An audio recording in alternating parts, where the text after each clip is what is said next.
Bien, on reçoit aujourd'hui Pierre Moscovici en sa qualité de président du Haut Conseil des finances publiques, afin qu'il nous présente les deux avis qu'a rendus le Haut Conseil, d'une part sur les projets de loi de finances et de loi de financement de la sécurité sociale pour 2025, d'autre part sur le projet de plan budgétaire et structurel national à moyen terme. L'avis du Haut Conseil sur le PLF et le PLFSS souligne que la programmation des finances publiques résultant de la loi promulguée l'an dernier constitue déjà une référence dépassée du fait de la forte dégradation de la situation et que c'est la trajectoire du plan budgétaire et structurel à moyen terme qui devient la référence la plus pertinente à respecter absolument. L'avis sur le plan budgétaire et structurel à moyen terme constitue une première pour le Haut Conseil dans la mesure où il s'agit du premier plan de ce type que la France doit transmettre aux institutions européennes conformément à la réforme de la gouvernance économique européenne d'avril 2024. On peut se réjouir que le gouvernement ait décidé de saisir le Haut Conseil du projet alors que les textes ne l'imposaient formellement pas. Mais on peut en revanche s'inquiéter du fait que le Haut Conseil juge les informations transmises par le gouvernement insuffisantes pour lui permettre d'apprécier le réalisme de la trajectoire pluriannuelle inscrite dans ce plan, qui doit évidemment certainement avoir un rapport avec les délais pour le travailler. Avant de donner la parole au président du Conseil, j'ai essayé de faire en sorte, et je crois que vous les avez reçus directement par Bercy, qu'on reçoive les documents du PLF avant 15 heures, c'est-à-dire au moment où ils ont été présentés à la presse. On avait reçu hier avec Charles de Courson une invitation pour se rendre à la conférence de presse. On a refusé de le faire parce qu'on estime que c'est pas là où on doit apprendre en tant que représentant les budgets, mais on avait demandé que les documents nous parviennent directement, ce qui a été fait. Pour le reste, j'ai essayé de vous transmettre au fur et à mesure les documents, au fur et à mesure que je les avais. Monsieur le Président du Haut Conseil, vous avez la parole. Merci, Monsieur le Président, Monsieur le rapporteur général, Mesdames et Messieurs les députés. Je me réjouis de revenir devant vous aujourd'hui, devant votre commission, en tant que président du Haut Conseil des finances publiques, pour vous présenter en effet les principales conclusions des deux avis que nous avons remis au gouvernement. L'avis traditionnel relatif au projet de loi de finances et de financement de la sécurité sociale pour l'année 2025, ainsi que l'avis relatif au plan budgétaire et structurel à moyen terme, appelons-le PSMT, à l'horizon de 2031. Conformément à la loi organique du 28 décembre 2021, le Haut Conseil a été saisi des prévisions macroéconomiques, mais il a aussi porté, comme elle le dit, une appréciation sur le réalisme des prévisions de recettes et de dépenses des projets de loi de finances et de loi de financement de la sécurité sociale. Le gouvernement a par ailleurs décidé de saisir le Haut Conseil des finances publiques pour rendre un avis sur le PSMT, plan budgétaire pluriannuel introduit par la nouvelle gouvernance économique européenne, qu'il doit présenter à la Commission à l'automne. Le Haut Conseil des finances publiques, comme vous, Monsieur le Président, se félicite que le gouvernement ait décidé de le saisir de ce plan budgétaire. Il n'y est en effet pas tenu dans les premières années de mise en œuvre de cette nouvelle gouvernance. J'avais moi-même écrit au Premier ministre à cet effet. Je pensais qu'il eût été regrettable de priver le Parlement d'un avis du Haut Conseil qu'il avait auparavant sur le prédécesseur de ce PSMT, à savoir le programme de stabilité qui désormais n'existe plus. Toutefois, en effet, et ça a sans doute à voir avec les délais, vous l'avez dit, les informations transmises par le gouvernement restent très insuffisantes pour permettre au HCFP de juger du réalisme de la trajectoire associée, ce qui veut dire que c'est une première, qu'on va y revenir, que nous pouvons et que nous devons faire mieux à l'avenir. J'y reviendrai un peu plus tard. J'ai déjà eu l'occasion de le dire devant vous à de multiples reprises, 2024 est une année noire pour les finances publiques. Alors que l'objectif de déficit public prévu dans la loi de finances pour 2024 était fixé à 128 milliards d'euros, soit 4,4 points de PIB. C'est ce que vous avez voté il y a moins d'un an.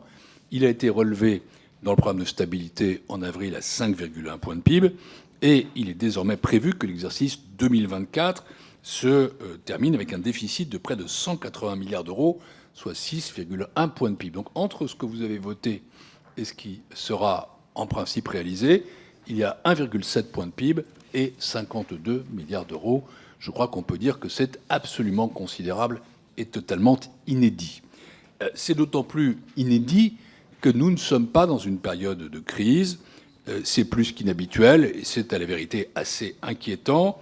À la fin 2024, en l'absence de mesures de frein nouvelles d'ici à la fin du second semestre, notre déficit s'élèvera à plus du double de la limite de 3 points de PIB prévue par le pacte de stabilité et de croissance, C'est un dérapage majeur qui entraîne également une dégradation de nos conditions de financement par rapport à nos partenaires européens. Et nous devons être très vigilants à ce que cela s'arrête là. Dans ce contexte, le Haut Conseil des finances publiques souligne la nécessité impérieuse de retenir des hypothèses prudentes en matière de recettes comme de ralentissement des dépenses lorsqu'aucun dispositif robuste n'est prévu à cet effet. Le rôle de vigie des finances publiques que le Haut Conseil occupe est donc plus que jamais crucial, alors que nos choix nationaux sont scrutés à court comme à moyen terme par les marchés et par la Commission européenne.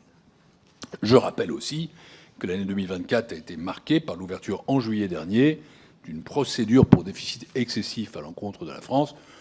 Nous ne devons pas l'oublier, nous devons même en tenir le plus grand compte. Concrètement, cette procédure nous oblige à transmettre une trajectoire crédible de désendettement fondée sur un budget cohérent dans le cadre du premier PSMT prévu par la nouvelle gouvernance européenne des finances publiques. Le PSMT, qui sera présenté à la Commission, est plus réaliste que les trajectoires précédentes.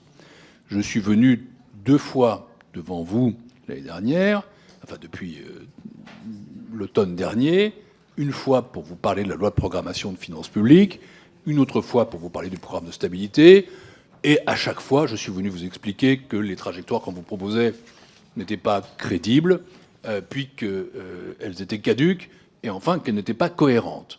Ce n'est pas du tout l'avis du Haut Conseil cette année.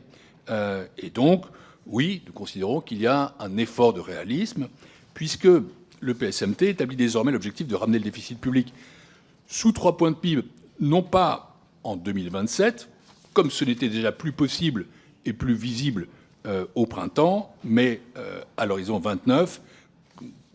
Voilà, donc nous avons une trajectoire qui nous paraît plus tenable. Il était crucial de tenir un discours de vérité aux Français, à nos partenaires européens et d'abord à la Commission européenne. Je rappelle que le scénario d'ajustement proposé suppose, pour être conforme aux règles de gouvernance européenne, que la période d'ajustement budgétaire de la France soit prolongée à 7 ans. C'est pour ça que le PSMT va jusqu'en 2031. Mais il est tout aussi crucial que cette trajectoire soit tenue. Il ne suffit pas de gagner du temps, il faut être crédible. Nous ne pouvons plus nous permettre que nos trajectoires pluriannuelles de finances publiques deviennent caduques dès avant leur publication, ou en tout cas avant même la première année de mise en œuvre. Au-delà de notre crédibilité, il en va aussi et surtout de la reprise de contrôle de nos finances publiques. Les objectifs du projet de loi de finances et du projet de loi de financement de la sécurité sociale pour 2025, examinés comme d'habitude très vite par le Haut Conseil, constituent la première brique de cette nouvelle trajectoire. L'inscription d'un objectif de réduction du solde structurel de 1,2 point en 2025 constitue une inflexion réelle et bienvenue. Mais c'est une marche très haute, et celui qui vous parle le sait bien, pour l'avoir fait en d'autres temps, et l'ajustement budgétaire massif et l'atteinte de ces objectifs sont affectés par de nombreuses incertitudes. Or, toute déviation en 2025 aura des conséquences sur la crédibilité de l'ensemble des trajectoires. Autrement dit, nous jugeons plutôt bienvenue une marche haute qui nous fait descendre à 5 points en 2025, mais nous vous disons qu'il faut que cela soit respecté. Je crois que ce qui fait très mal à notre pays, c'est le changement continu de chiffres. Ce sont ces moving targets, ces trajectoires ou ces cibles qui ne cessent de bouger. Les 5 points sont là, tenons-les. Après ce bref rappel du contexte critique dans lequel nous nous trouvons, permettez-moi à présent d'en venir aux principaux messages des 2 avis du Haut Conseil que je vous présente aujourd'hui. Et il y en a 3. D'abord, sur le réalisme des prévisions macroéconomiques. C'est notre mission. Le scénario macroéconomique du gouvernement pour 2024 est maintenant dans l'ensemble réaliste. Celui pour 2025 paraît encore un peu fragile. Le scénario de moyen terme du PSMT, quoique encore un peu optimiste, est désormais plus raisonnable par rapport aux prévisions des précédents textes pluriannuels qui constituent désormais clairement des références dépassées. Alors je ne vais pas proposer, je ne suis pas complètement ignorant du contexte, que vous adoptiez rapidement une nouvelle loi de programmation des finances publiques, mais oubliez-la et fondons-nous plutôt sur la trajectoire du PSMT. C'est ça qui constitue la nouvelle référence. Ensuite, sur le deuxième message, sur les prévisions de recettes et de dépenses, malgré nos demandes, les informations communiquées au Conseil sont insuffisantes pour apprécier totalement la capacité du gouvernement à atteindre ses objectifs de hausse des prélèvements obligatoires et de freinage des dépenses pour 2025, qui sont d'un montant très important. Je vais y revenir. En réalité, si on regarde les sinon macroéconomique post-2025 et la trajectoire de recettes et de dépenses du PSMT pour les années suivantes, je suis au regret de devoir dire que ces informations sont même totalement inexistantes. J'aimerais rappeler ici que le HCFP est une institution indispensable et prévue par la loi organique pour l'information du Parlement, mais aussi des citoyens. Pour travailler sérieusement, il doit pouvoir avoir accès à l'ensemble des informations et documents qu'il juge nécessaires. Je déplore, mais je l'ai dit au ministre, que ce ne soit pas systématiquement le cas, davantage encore dans la situation de finances publiques dans laquelle nous nous trouvons, qui appelle la plus entière transparence du gouvernement envers nous, c'est-à-dire en fait envers vous. Enfin, troisième message, le Haut Conseil salue l'inflexion que constitue l'objectif d'un déficit à 5 points de PIB en 2025, même si un risque assez élevé pèse sur la réalisation de cette trajectoire. Nous soulignons aussi le caractère plus réaliste de la trajectoire du PSMT, qui est due pour l'essentiel au report de 2 ans de l'objectif de retour du déficit sous les 3 points de PIB. J'en dis un mot supplémentaire. Revenir sous 3% en si peu de temps et en partant de si haut eût été économiquement dommageable et socialement préjudiciable, sans même parler de l'acceptabilité politique dont vous, mesdames et messieurs les parlementaires, êtes juges. Ce réalisme contraste avec la trajectoire du programme de stabilité qui, je le redis, manquait pour nous de crédibilité et de cohérence dès avril dernier. Maintenant, ayant exposé très rapidement ces messages, je vais entrer un peu dans le détail après une rapide présentation du contexte économique international qui est plutôt incertain. Alors qu'en quelques années, l'économie mondiale a su surmonter successivement une pandémie, un choc énergétique, des tensions géopolitiques majeures, elle continue, et c'est heureux, de démontrer sa résilience. Après avoir retrouvé un rythme de l'ordre de 3% en moyenne annuelle ces 2 dernières années, nous considérons que la croissance mondiale devrait se maintenir sur ce rythme de 3% en 2025. Toutefois, et c'est important pour nous, un rééquilibrage devrait s'opérer entre la croissance des économies américaines et chinoises, qui se modérerait après avoir été plutôt dynamique, et celle de la zone euro qui commencerait à se redresser après avoir quelque peu langui. Aux États-Unis, les indicateurs indiquent un atterrissage en douceur, un soft landing de l'économie. La consommation des ménages devrait ralentir et la décision de la Réserve fédérale, la Fed, en septembre de commencer à assouplir sa politique monétaire devrait contribuer à soutenir l'activité. En parallèle, la croissance de l'économie chinoise se révèle décevante et devrait continuer à fléchir en 2025. La banque chinoise, vous le savez, a annoncé de nouvelles mesures de soutien à l'activité en septembre, mais l'efficacité de ces mesures demeure assez incertaine. Dans la zone euro, en revanche, la croissance a redémarré début 2024, tirée principalement, et ça a peut-être eu une influence sur nos recettes, par le commerce extérieur, alors que la demande intérieure continuait de pâtir de la chute de l'investissement. C'est sans doute une des explications, mais elles ne sont pas complètes, du dérapage que nous observons en 2024, à savoir que le changement de la composition de la croissance a eu un impact sur les recettes, moins de TVA et moins de TVA. Mais la conjoncture est très contrastée suivant les pays de la zone euro. Disons que l'activité, c'est une sorte de revanche de l'histoire, paraît très bien orientée dans les pays du Sud, en particulier en Espagne ou au Portugal, alors que l'économie allemande, qui fut longtemps le moteur de l'Europe, fonctionne toujours au ralenti, avec une récession nouvelle en 2024, et son évolution pour les années suivantes constitue une réelle préoccupation, y compris pour nous, puisque nous sommes les premiers partenaires de l'Allemagne, qui est aussi notre premier fournisseur. En 2025, la zone euro devrait néanmoins bénéficier de la baisse de l'inflation, malgré les marchés du travail toujours tendus.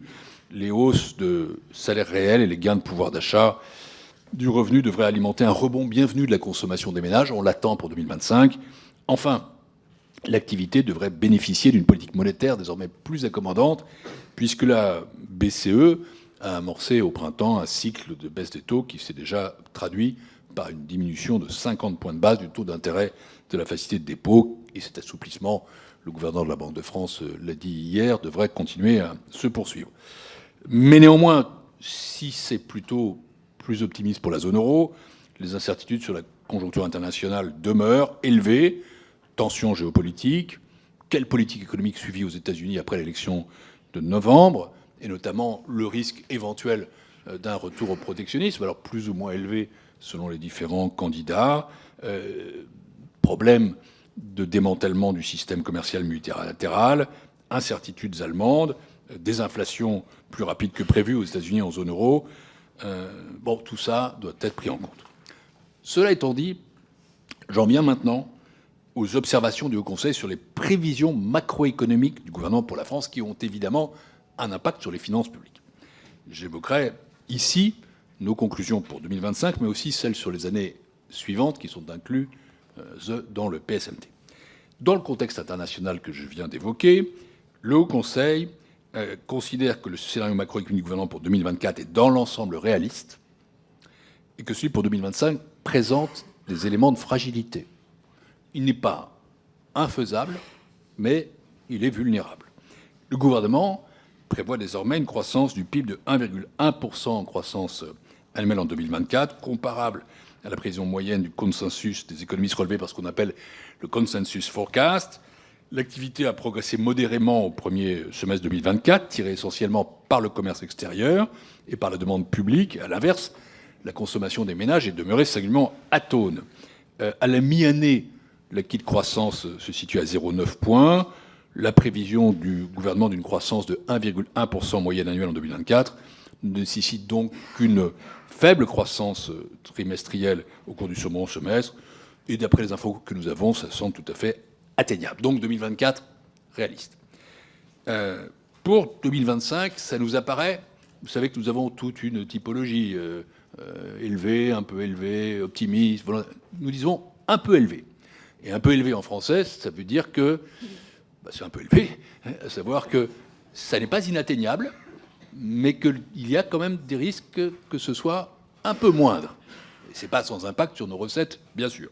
Je vais vous expliquer ce qui nous conduit à cette observation. Le gouvernement anticipe une stabilisation du rythme de croissance à 1,1% en moyenne annuelle.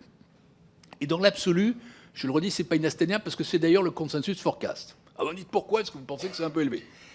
Parce que si on prend en compte l'orientation restrictive du scénario de finances publiques associé, à ce moment-là, la prévision du gouvernement va s'éloigner du consensus. En effet, le scénario du gouvernement pour 2025 intègre un ajustement budgétaire structurel de 1,2 point de PIB, d'une ampleur inhabituelle, très inhabituelle, et supérieure à celui qui a été retenu par les institutions que nous avons auditionnées. En d'autres termes, si on prend un multiplicateur alors, de 0,5, ça supposerait que, hors effet récessif des mesures qui vous sont soumises, la croissance spontanée, la tendance aurait été de 1,7 ou 1,8. Or, aucun des indicateurs dont nous disposons ne laisse anticiper une telle accélération. Et nous avons donc l'impression que le gouvernement ne tient pas suffisamment compte des effets récessifs de l'ajustement prévu. Pour compenser cet impact restrictif du scénario de finances publiques pour 2025, la prévision de croissance du gouvernement retient certaines hypothèses favorables. Il prévoit un recul de la consommation et de l'investissement des administrations publiques en 2025. Et en contrepartie, il retient des hypothèses dans l'ensemble plus optimistes sur l'évolution de la demande privée, sur l'évolution du commerce extérieur. Là, il est plus optimiste que les différents organismes de prévision économique que nous avons consultés. Et donc, nous avons considéré que certaines de ces hypothèses étaient justifiées. Par exemple, la dynamique récente des permis de construire, des mises en chantier, qui est la première conséquence positive de la baisse du coût du crédit immobilier, peut laisser envisager une stabilisation de l'investissement des ménages en 2025. En revanche, d'autres hypothèses sur la consommation, sur la croissance, sont plus volontaristes. Par exemple, la prévision du gouvernement suppose, au motif d'une baisse de l'inflation perçue par les ménages, un repli très fort de leur taux d'épargne, qui serait favorable aux dépenses de consommation. Ça n'est pas impossible, mais d'un autre côté, nous savons que la part de ménages estimant, d'après les enquêtes, qu'il est opportun d'épargner a atteint son plus haut niveau historique en septembre. Ça fait longtemps qu'on attend, qu'on annonce le recul de l'épargne. Bon, on l'espère, mais il n'est pas écrit dans les astres. Au total, Le Haut Conseil a donc estimé que la prévision de croissance du gouvernement pour 2025 à 1,1% est un peu élevée, compte tenu, encore une fois, de l'orientation restrictive du scénario de finances publiques qui est associé avec ses conséquences. Sur la prévision d'inflation maintenant, pour 2025, elle est de plus 1,8%. C'est un peu élevé au regard de l'ampleur du mouvement de désinflation observé depuis le début de cette année. Pour 2024, en revanche, 2,1% est tout à fait plausible. Enfin, la prévision de masse salariale de plus 2,8% dans les branches marchandes non agricoles est un peu optimiste. Cela est dû à la fois à la prévision d'emploi, en lien avec l'appréciation portée sur le PIB, et celle du salaire moyen par tête. Voilà donc nos conclusions sur le scénario macroéconomique. Le Haut Conseil a également examiné le scénario macroéconomique sous-jacent au plan budgétaire et structurel à moyen terme, dans la limite des informations assez maigres que nous avons eues. Le Haut Conseil regrette que ces informations le soient, très maigres. Il n'a pas donc pu détailler le gouvernement, la composition de la croissance au-delà de 2025. Mais la principale donnée macroéconomique sur laquelle le Haut Conseil est en mesure de se prononcer, et ce n'est pas la moindre, parce que c'est celle qui a le plus d'impact sur les demandes formulées par la Commission européenne, c'est celle de l'estimation du PIB potentiel. C'est là-dessus que le gouvernement fonde sa trajectoire. C'est la croissance que connaîtrait l'économie en l'absence de choc conjoncturel. Sur ce point, nous relevons que l'évaluation du PIB potentiel par le gouvernement a été révisée en baisse par rapport aux évaluations précédentes. C'est maintenant 1,2% au lieu de 1,35% entre 2024 et 2028, et qu'elle est fixée à une valeur un peu plus faible ensuite, à 1%. Ça fait longtemps que nous disons que la croissance potentielle est surestimée par le gouvernement précédent. Nous pensons maintenant qu'on est dans des zones d'atterrissage qui sont, disons, plus raisonnables, même si le Haut Conseil lui-même est encore un tout petit peu en dessous. Mais disons que là, c'est quand même une évolution vers un réalisme bienvenu. Au total, le Haut Conseil considère que le nouveau scénario de PIB potentiel, quoique encore un peu optimiste, est plus raisonnable que celui des trajectoires précédentes. Nous avons également relevé que le scénario de croissance effective était plutôt optimiste. Donc là, je récapitule notre avis sur les prévisions macro du gouvernement pour 2025 et à l'horizon 2021. Une prévision de croissance comme d'inflation un peu élevée, une prévision de masse salariale un peu optimiste en 2025, mais j'insiste sur le un peu, parce que ça jure quand même avec ce que je vous disais l'année dernière, et même à la mi-24. Un scénario de PIB potentiel raisonnable, même s'il est encore un peu optimiste, une croissance effective optimiste au-delà de 25, dans la limite des informations, des non-informations communiquées pour l'appréciation du PSMT. Et là-dessus, sur la non-information, je ne blague pas le gouvernement. Il a joué le jeu, mais je pense que tout simplement, tout ça est en train de se faire. Je dis toutefois que quand il enverra son document le 31 octobre, c'est donc dans 20 jours à la Commission européenne, il faudra bien sûr être nettement plus précis. Je ne suis pas là dans la critique, je suis dans le constat. J'en viens maintenant aux prévisions de finances publiques pour 2025. Alors vous le savez, le scénario du gouvernement prévoit un solde public effectif de 6,1 points de PIB en 2024 et de 5 points de PIB en 2025. Ce qui signifie, j'y reviens, qu'en 2024, le déficit public dépasserait donc de 1,57 points de PIB l'objectif initial, qui était de 4,4 points de PIB en 2024, revu à 5,1 par le PESTAB. Bien qu'il subsiste un niveau d'incertitude non négligeable d'ici la fin de cette année, ces prévisions d'un dérapage majeur des finances publiques en 2024 apparaissent malheureusement assez réalistes. Naturellement, la Cour des comptes, je prendrai une autre casquette, reviendra vous voir en mai pour vous présenter le rapport sur l'exécution du budget 2024. Il faut d'ailleurs, je vous le dis, mesdames et messieurs les députés, faire l'autopsie de ce qui s'est passé quand même, parce que c'est tellement considérable qu'on a besoin de comprendre. Pas pour critiquer. 2024 sera une année morte, monsieur le député. Je peux parler d'autopsie, puisque ce sera fait ex post quand même. Elle sera dépassée en tout cas. Mais je dis pourquoi je pense que nous avons impérativement besoin de le faire collectivement, non pas pour critiquer, mais simplement pour voir ce qui s'est passé et éviter que cela se reproduise. Parce qu'on ne peut pas avoir chaque année des surprises comme en 2023 et 2024, bien sûr. Pour 2025, c'est le plus intéressant. Le gouvernement prévoit de ramener le déficit à 5 points de PIB grâce à un ajustement budgétaire massif de 1,1 point de PIB. Ça marquerait une inflexion de tendance importante est souhaitable par rapport à ces 2 dernières années très sombres et même assez graves, je reprends la formulation du Premier ministre, pour les finances publiques. En 2025, le déficit public sera ainsi significativement réduit par rapport à 2024, mais il resterait bien sûr nettement au-delà de ce qui était envisagé dans le programme de stabilité, 4,1 points de PIB, d'où le report sur 2029. Le HCFP, et ça j'y insiste pour vous, mesdames et messieurs les parlementaires, en particulier, souligne aussi un facteur de risque supplémentaire et une situation inédite. En effet, le solde présenté dans l'article liminaire de ce projet est à 5,2 points de PIB. Il est donc différent de celui sur lequel le Conseil a été amené à se prononcer, qui est de 5 points de PIB. Pourquoi ça? Parce que certaines des mesures prises en compte dans la prévision de déficit ne sont pas intégrées à ce stade au projet de loi de finances. Mais elles doivent être introduites. J'ai vu que le Premier ministre a dit tout à l'heure que le budget devait se construire au cours du débat par amendement pour obtenir un effet additionnel de moins 0,2 points de PIB. Ce qui veut dire, mesdames et messieurs les députés, que le point de départ de la discussion budgétaire est donc bien, non mais pardonnez-moi d'y insister, à 5,2 et pas à 5%.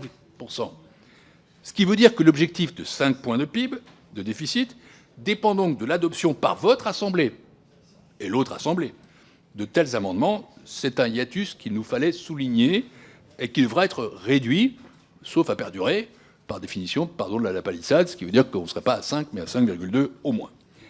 Le Haut Conseil estime que la prévision de déficit pour 2025 est fragile. C'est dû d'abord à l'optimisme du scénario macroéconomique sur lequel je ne reviens pas. D'autre part, c'est le fait de l'ampleur des mesures à mettre en œuvre qui ne sont pas toutes documentées à ce stade, mais elles seront bien sûr davantage à l'issue du Conseil des ministres d'aujourd'hui. Et ça ne nous permet pas, nous, avec les informations dont nous disposions, de dire exactement quelle est la plausibilité de la trajectoire présentée. Je vais d'abord détailler plus précisément les prévisions d'évolution de recettes. En 2024, les recettes ont été révisées à la baisse de plus de 14 milliards d'euros par rapport aux prévisions initiales, en raison de faibles rentrées fiscales, notamment l'impôt de revenu et la TVA. En 2025, les prévisions de prélèvements obligatoires sont estimées à 1 311 milliards d'euros, soit une hausse de 4,9% par rapport à 2024. La croissance spontanée des prélèvements obligatoires, de 2,5%, resterait moins rapide que celle du PIB en valeur pour la 3e année consécutive. Toutefois, la prévision de prélèvements obligatoires nous apparaît un peu haute, compte tenu des prévisions de croissance et d'inflation retenues dans le scénario macroéconomique du gouvernement. Donc il y a une connexion entre le macroéconomique et les finances publiques. Le gouvernement prévoit également, dans le PLF et le PFSS, une hausse de 30 milliards de recettes grâce à des mesures nouvelles de prélèvements obligatoires. Cependant, et je le regrette, le Conseil n'est pas en mesure d'évaluer ce montant et d'en apprécier le réalisme, toujours du fait d'une information lacunaire.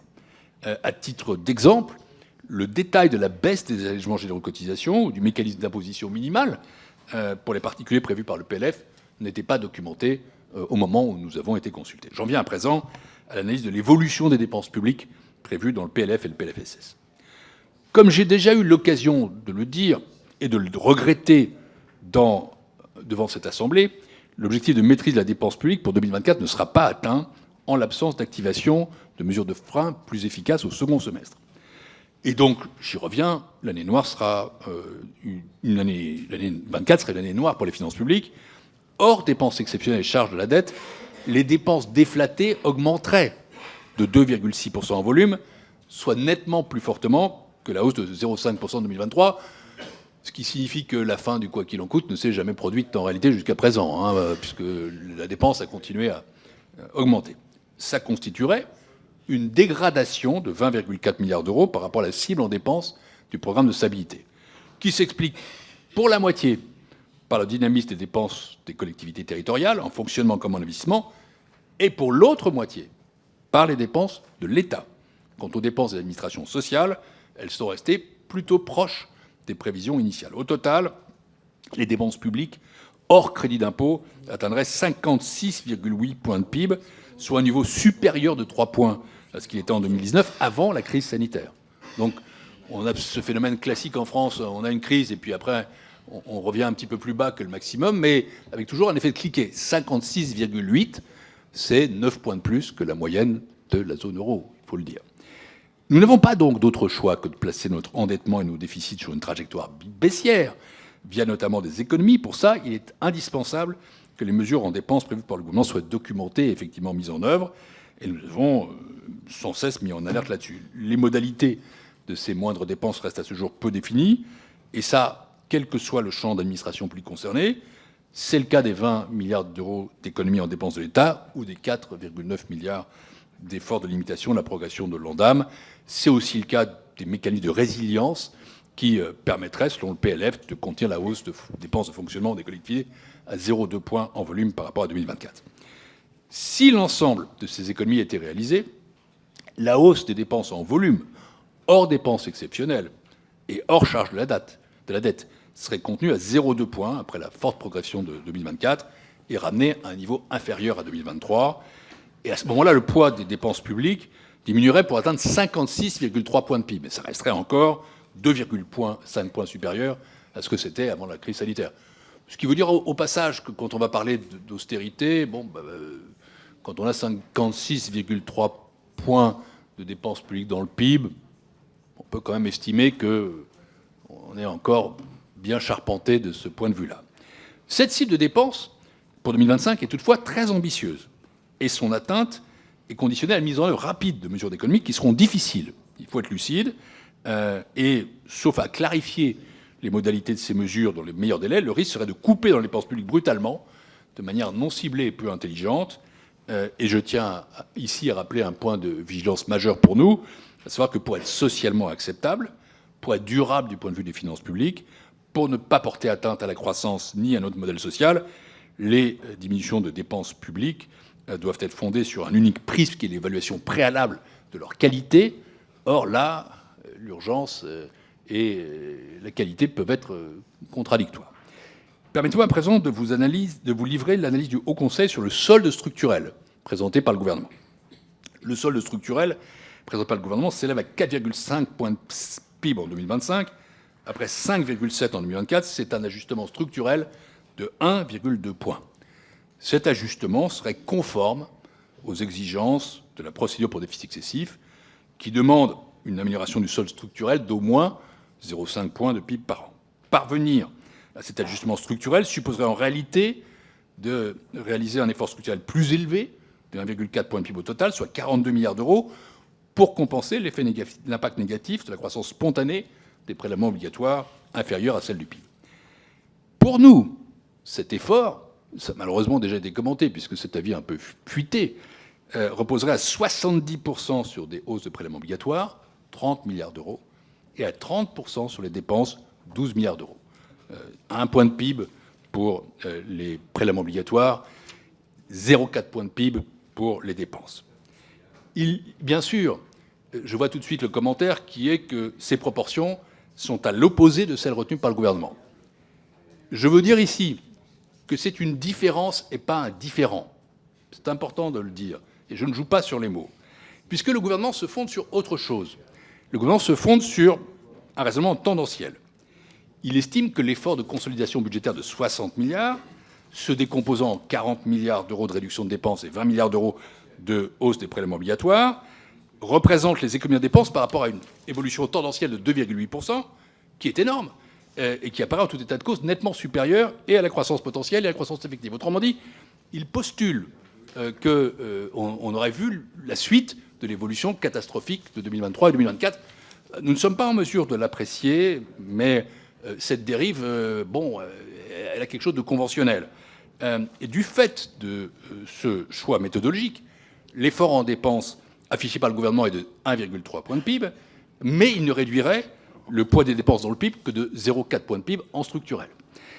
Par ailleurs, la classification des mesures fiscales en dépenses diffère entre le gouvernement et le HCFP. Les 20 milliards d'euros de prélèvements obligatoires ne tiennent pas compte, selon nous, et je pense qu'en vérité, ça n'est pas contesté, vous pourrez poser la question au ministre, je me suis entretenu avec eux, de certaines mesures fiscales prévues pour 2025, comme une partie de l'augmentation de la TICFE, par exemple, ou la réduction des exonérations de cotisations employeurs, qui sont affichées comme réduction de dépenses et qui sont clairement des prélèvements. Ce qui veut dire qu'en réalité, si vous raisonnez en structurel, ça vous donne effectivement ce que j'ai dit, 30 milliards de prélèvements et 12 milliards d'euros d'économies en dépenses. Si vous raisonnez en tendanciel, vous êtes même comme ça plutôt proche de 50-50, disons 30-30. Mais dont 20 repose sur la prolongation d'une tendance qui n'est pas la bonne quand même. J'en arrive enfin à l'évolution de la dette publique prévue dans le PLF. Le ratio de dette publique recommencerait à croître en 2024 et 2025, si fortement qu'il retrouvera en 2025 le point haut en 2020 lors de la crise sanitaire, près de 115 points de PIB. La charge de la dette progressera fortement. Elle atteindrait 2,3 points de PIB en 2025, soit près de 70 milliards d'euros courants, contre 53 milliards d'euros en 2023. Nous étions à peu près à 25 avant la crise sanitaire. Vous savez comme moi que chaque euro dépensé dans le remboursement de la dette est un euro perdu pour les services publics ou pour les politiques publiques que vous défendez les uns et les autres de façon contradictoire. Le remboursement de la dette deviendrait le premier budget de l'État devant l'éducation nationale. Convenons pour chacun d'entre nous que c'est un gâchis et soyons conscients que nos concitoyens désormais ne considèrent plus la question comme anecdotique. Elle est devenue pour eux une question essentielle. Ils sont très conscients de ce qu'un État endetté est un État impuissant. Je terminerai mon propos, pardonnez-moi d'avoir été un peu long, en vous exposant les observations du Haut Conseil sur les prévisions de finances publiques du PSMT. Nous nous félicitons d'abord que le gouvernement nous ait saisis, alors qu'il n'y était pas tenu. Merci. Néanmoins, nous n'avons pas pu porter une appréciation fondée sur le réalisme de la trajectoire de finances publiques au-delà de 2025. Ce qu'on peut dire tout de même du PSMT, mais j'ai déjà insisté, c'est d'abord que la date prévue du retour du déficit sous le seuil des 3 points a été décalée de 2 ans et que ça nous paraît pertinent. Deuxième chose, dans cette nouvelle trajectoire, le ratio de la dette publique connaîtrait une hausse continue jusqu'en 2027 et ne commencera à baisser qu'en 2028. Ce qui veut dire que la charge de la dette des administrations continuera à progresser pour atteindre 2,8 points de PIB en 2027, 2,8 points de PIB en 2027. À ce rythme, ça veut dire sur un coin de table entre 90 et 100 milliards d'euros par an pour la charge. Et donc, il faut vraiment souligner ce point. Dans l'ensemble, nous considérons que la nouvelle trajectoire du PSMT gagne en raisonnabilité par rapport aux précédentes projections, mais il faut d'autant plus qu'elle soit respectée. Je termine, mesdames et messieurs les députés, en m'exprimant devant vous avec une certaine forme de gravité. Il est indispensable, et je dirais même vital, que la France reprenne le contrôle de ses finances publiques. Nous sommes désormais le 3e pays le plus endetté de la zone euro, derrière la Grèce et l'Italie. En volume, nous sommes le premier, car nous sommes plus gros que l'Italie et la Grèce, bien sûr. Ce n'est pas une situation à hauteur de notre pays. Et nous voyons la charge de la dette ne cesser de grandir. Nous avons l'ardente obligation de réduire notre déficit public et de replacer la dette sur une trajectoire descendante. Le Conseil, plus que jamais, appelle à la plus grande vigilance sur la soutenabilité à moyen terme des finances publiques. Et c'est pour moi le prisme qui devrait irriguer l'ensemble des débats relatifs à la loi de finances pour les 2025. Pour être pérenne, cette recherche de soutenabilité doit être acceptable socialement, elle doit être soutenable économiquement. Ce n'est pas une politique d'austérité qui doit être menée, une politique de maîtrise et d'amélioration de l'efficience et de la qualité des dépenses plutôt. Et pour ça, il faut bien sûr suivre une démarche qui soit réfléchie, raisonnée, afin que les efforts à venir soient durables et vertueux. Sinon, c'est l'impuissance qui nous guette. Et pour le coup, pour parler comme M. Juvin, on n'est pas à l'autopsie, mais ça finit quand même par être mortel. Merci de votre attention et je me tiens à votre disposition pour répondre à vos questions. Merci, Monsieur le Président. Bien. Plusieurs questions. D'abord, une réflexion préalable, mais j'aimerais bien aussi vous entendre là-dessus. Vous l'avez dit, il y a un défaut dans le niveau d'informations que vous avez pu recevoir du gouvernement qui fait que vous avez du mal à évoquer, apprécier le niveau des recettes et dépenses en raison de la parcimonie des informations. Vous avez dit vous-même qu'on était dans un moment exceptionnel et que cette fois-ci, la responsabilité du gouvernement actuel n'était que partielle. N'empêche, le problème, c'est qu'à l'arrivée, c'est quand même un problème démocratique qui se pose. Bon. Et donc, moi, j'aurais un peu une question de savoir comment, parce que c'est pas la première fois, même si cette fois-ci, c'est, vu les événements un peu plus gravissimes, comment vous pensez qu'on pourrait résoudre ça, j'allais dire, de manière quasiment obligatoire pour les prochains PLF. La deuxième chose, je voudrais vous poser comme question, vous le dites, Vous dites que le déficit public prévu pour 2024 à 4,4 points de PIB en projet de loi de finances pour 2024, 5,1 dans le programme de stabilité est désormais prévu à 6,1 points, soit un écart de 1,7 points de PIB et une dégradation de 0,6 points par rapport à 2023. Cette variabilité dans les estimations qu'on avait commencé à avoir en 2023 est évidemment préoccupante. Pour moi, j'aimerais que vous ayez peut-être avez-vous un avis d'où vient cette variabilité. Certains parlent d'insincérité, d'autres de cécité, d'autres de problèmes techniques. Est-ce que vous avez un problème, étant donné qu'on doit tous au moins être d'accord sur la gravité de la chose? Parce que moi, je suis sûr que les taux d'intérêt français n'augmentent pas seulement en raison de l'augmentation des déficits, mais aussi de la crédibilité de la France à avoir un appareil d'État qui donne des informations justes, crédibles, sur lesquelles peuvent se reposer justement les marchés au moment où ils prêtent. Si ça s'était bréché, c'est très inquiétant. Et je dois dire à mes collègues que je leur proposerai dans les semaines à venir le fait que, comme j'en ai la possibilité, au moins on déclenche, après il y a d'autres personnes qui doivent l'accepter, le fait que notre commission des finances se transforme en commission d'enquête afin d'étudier les causes de la variabilité des prévisions fiscales et budgétaires et de l'évolution des déficits publics ces dernières années. Évidemment, je vous saisirai là-dessus, parce que ça me semble être quelque chose qu'on ne peut plus accepter pour les raisons que je viens de dire. J'en viens à mes questions. Ma deuxième question, vous avez évoqué et décrit dans votre document le fait que les 60 milliards d'euros d'économies sont en réalité comparés avec une évolution tendancielle sur laquelle vous-même, d'ailleurs, vous contestez le chiffre, et qui ferait qu'au final, l'effort de 42 milliards évoqué pour la baisse des dépenses serait plutôt de 12 milliards et la hausse des prélèvements serait plus importante. Bon.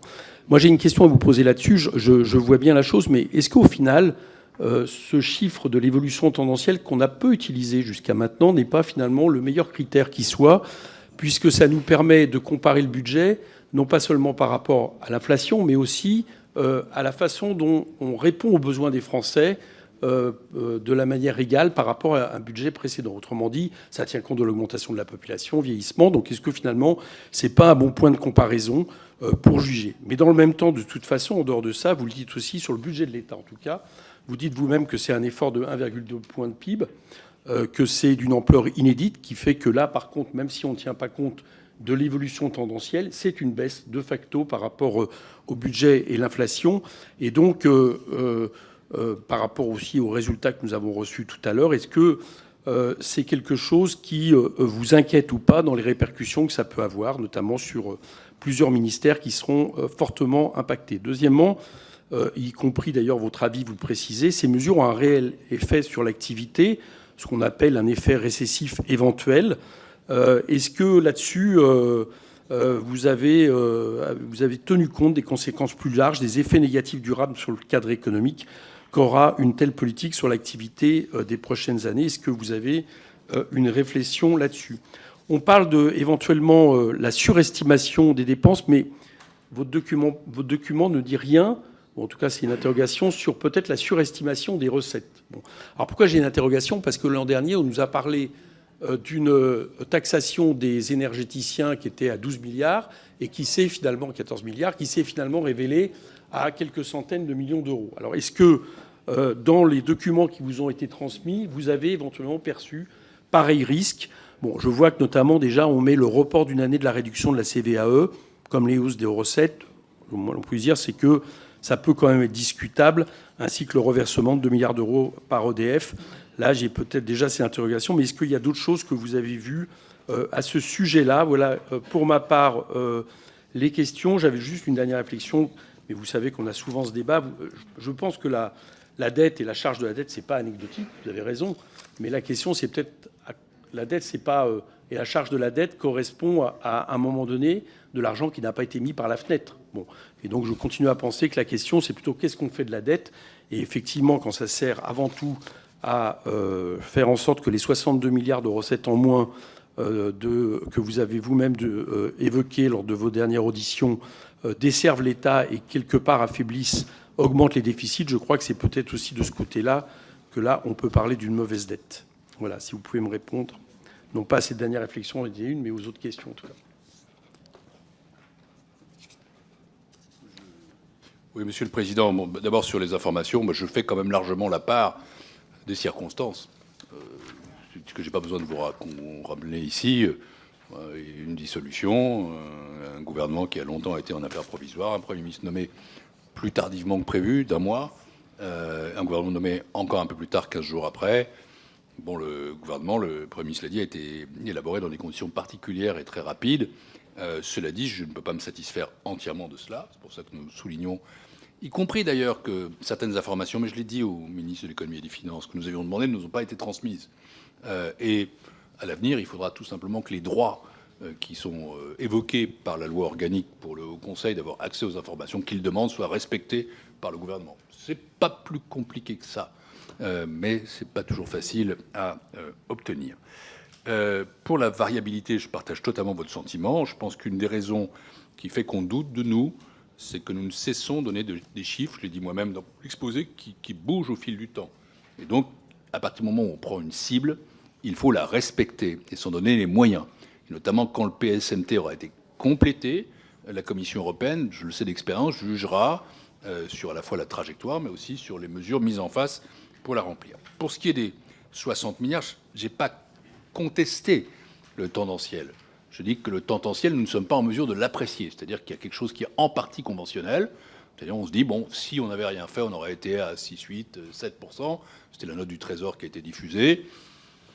Bon, ça veut dire qu'on aurait continué à être sur une pente catastrophique. Pas forcément, d'une certaine façon. Et du coup, le tendanciel est beaucoup plus élevé que les prévisions de croissance potentielle et effective, ce qui suppose qu'effectivement, les choses auront continué à se dégrader.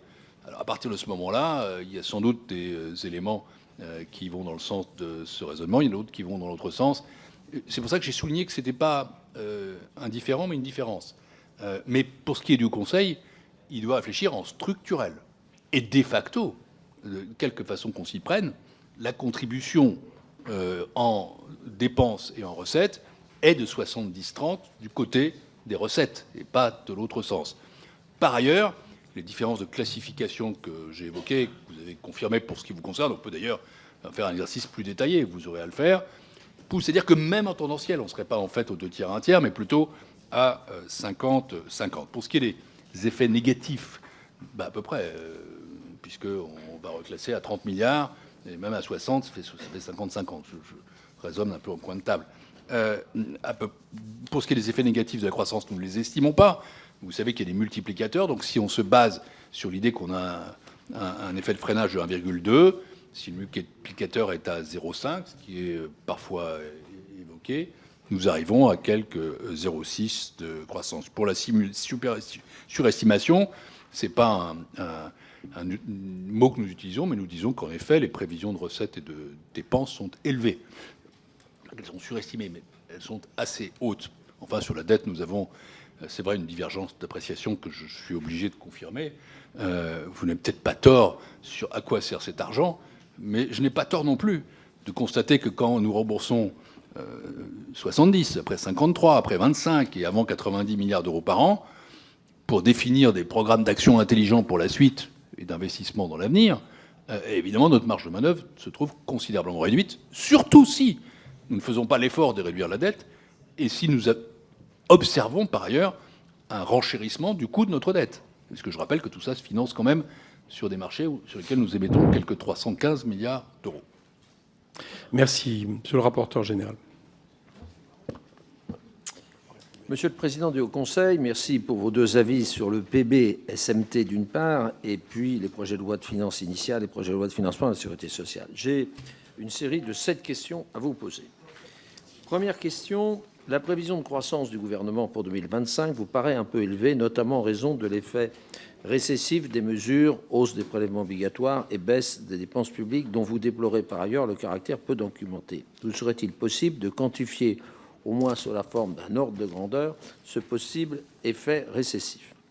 Deuxième question, l'une des conditions de prévision de croissance de 1,1% du gouvernement est une reprise de la consommation des ménages. Cela suppose notamment un certain reflux du taux d'épargne des ménages, car celui-ci atteint aujourd'hui 18,1% du revenu disponible, bien au-dessus de sa moyenne de long terme de 15%. Il ne diminuerait, d'après les prévisions gouvernementales, en outre que de 0,5 points en 2025 à 17,6%. Compte tenu de ce phénomène d'épargne durablement élevé, la prévision de croissance n'est-elle pas non seulement un peu élevée, mais d'une grande fragilité? Troisième question, quant aux entreprises. Leur taux de marge perdrait 2 points entre 2023, où il était de 32,7%, et 2025, où il tomberait à 30,7%. Quant à leur taux d'épargne, il serait également réduit, d'après toujours les prévisions gouvernementales, de 4 points. Il passerait de 21,7 en 2023 à 17,1 en 2025. Dès lors, n'est-il pas hasardeux d'envisager même une timide reprise de l'investissement? Question suivante concernant les dépenses des administrations publiques. La tendance d'augmentation fléchirait fortement par rapport à 2024, avec une hausse de 2,1% en valeur et de seulement 0,4% en volume.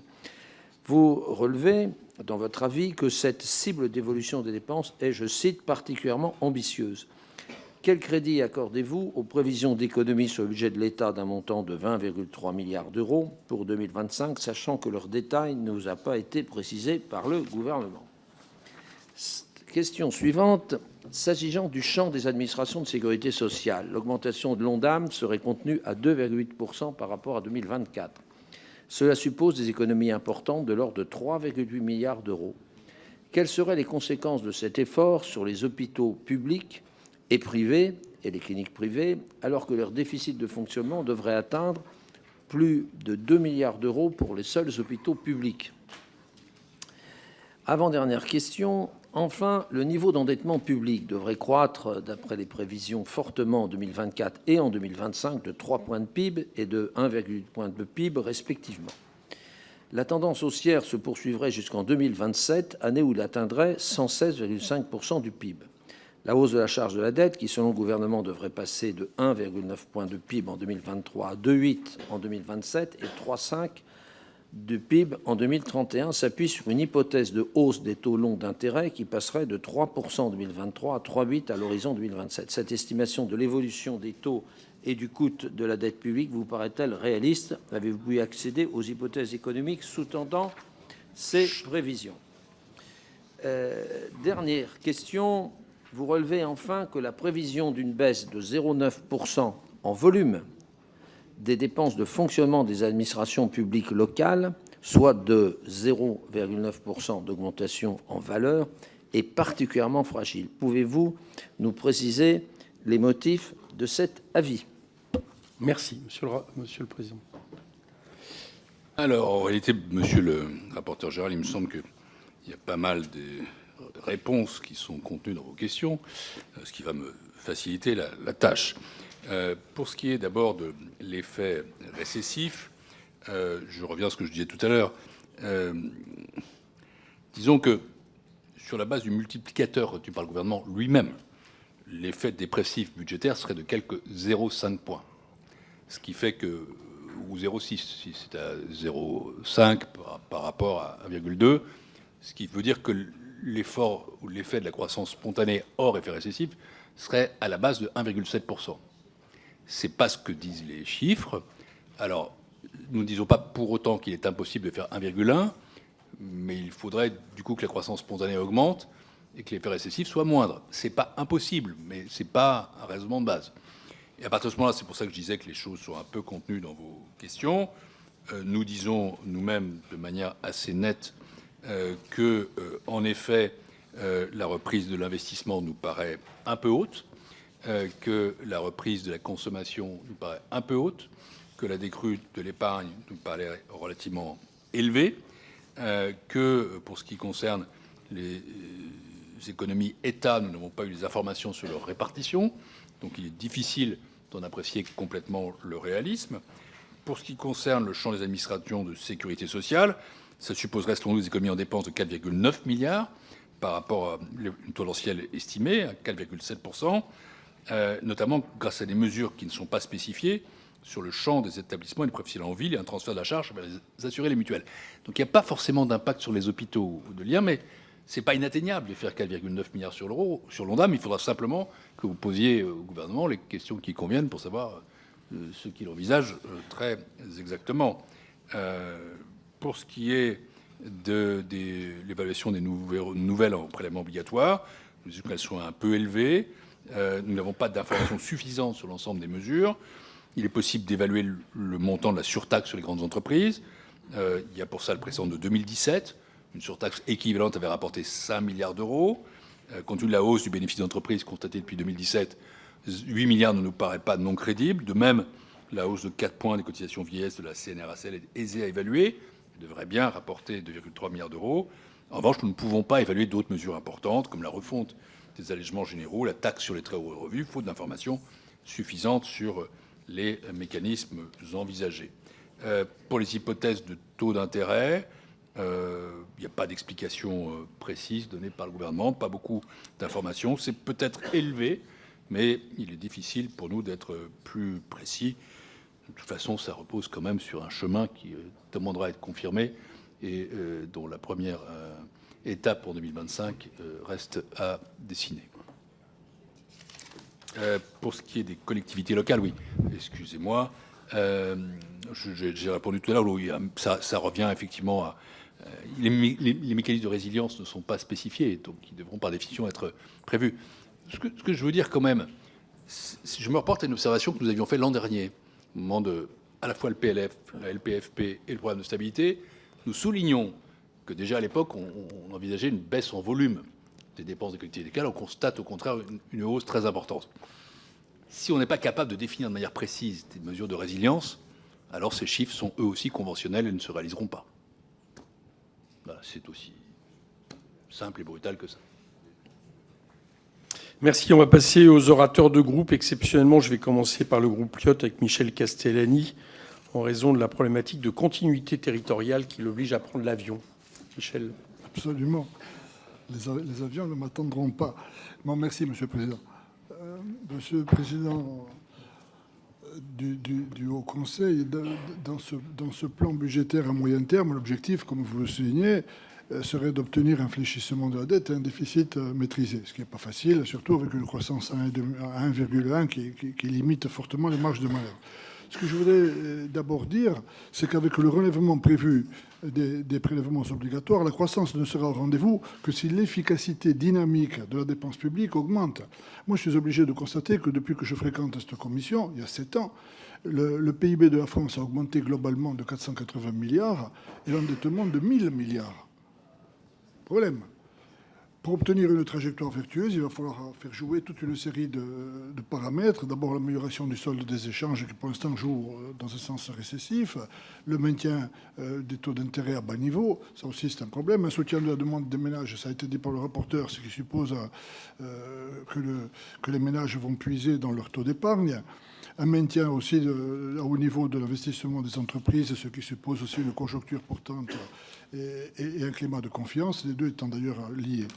Ça, c'est le court terme. Pour le moyen terme de votre rapport, je préfère ne pas m'y aventurer, tellement il y a des variables, tellement il y a des faits multiplicateurs. Alors, je voudrais vous poser une question, puisque c'est la tradition.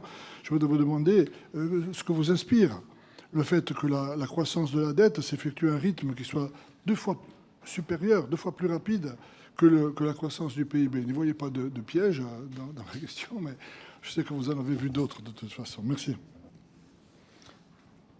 Monsieur le Président. Ça m'inspire ce que je ne cesse de vous dire depuis que je suis dans ce rôle, à la Cour des comptes, ce que je disais avant dans d'autres rôles, à savoir que quand on voit la dette augmenter, on s'impuissante petit à petit.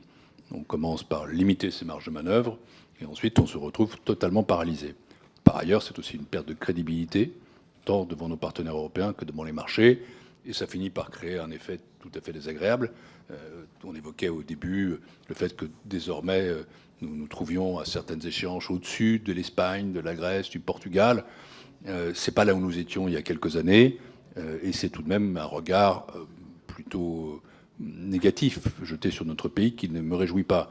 Être les 3e sur le podium de la dette, les premiers en volume, et avec une tendance qui s'écarte complètement de celle des autres, tout ça me paraît de très très mauvais augure et nous ne pouvons pas l'accepter. C'est pour ça qu'il faut marquer dans ce PLF une inflexion nette qui revient d'abord à faire baisser les déficits de manière importante, puis à progressivement maîtriser la dette. Merci. Rassemblement national, Mathias Renaud.